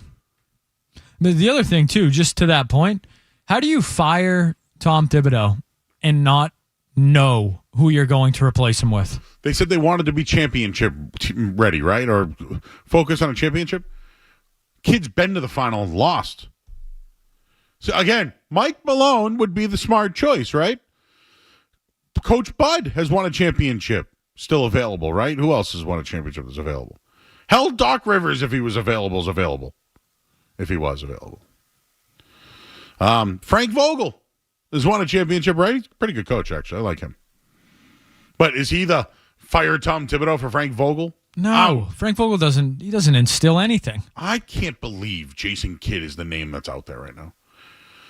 Now, I'll admit, I thought Jason Kidd was a poor coach in Milwaukee. I do think he did wonders with Dallas last year. This year, I don't think he did wonders. This year, I think he had a built-in excuse that his GM was an idiot.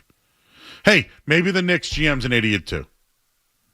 Would you rather coach Cooper Flagg in a state with no taxes or have to coach the New York Knicks in New York? Cooper Flagg.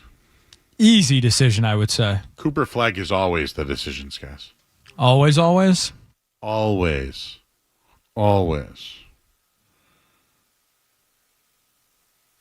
Oh, did you know that Roman Anthony didn't have a heads up his family was going to be that close tonight? Well, I'm thankful for that. Oh, is this the Don and Carver? Hey. Don. Hey, buddy. Hi. Listen, I just heard you talking about the Knicks looking at Kidd. Oh, what's his name? Jason Kidd. Yeah, Jason Kidd. What does this get any more hilarious? I mean, getting rid of Tom Thibodeau for Jason Kidd. It's like this is wonderful for my healthy disrespect for the Knicks, because since 1972 we've had a New York team that has sucked canal water, and now it'll continue and continue and continue. What is wrong with them? And same people running the New York Jets over there too. Just wanted to get that in, Joe, before it's closing time. You take care of yourself now. All right, Don, you're the man, buddy. Appreciate you. Thank you. Again, the New York Knicks beat the Boston Celtics this year. I just wanted to throw that in there in case anybody forgot about it, because I know people want to at least, blah. We got to blah. I got to blah back. They beat you. They beat you bad.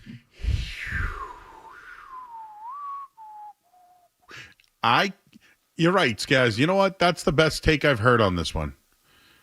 If you're Jason Kidd, why would you want to leave Dallas now? I get mid-season, all for it. Yes. He dealt with that. Remember, he had to sit there at the press conference, and whenever they asked the question, he'd just look at Nico like, why you going to take this one, bro? Why do we make this trade again? But now it's like Cooper Flagg in. Cooper Flagg or anybody on the Knicks? Cooper Flagg. It's the main event, Joe. Roman Anthony was the main event tonight. And his family.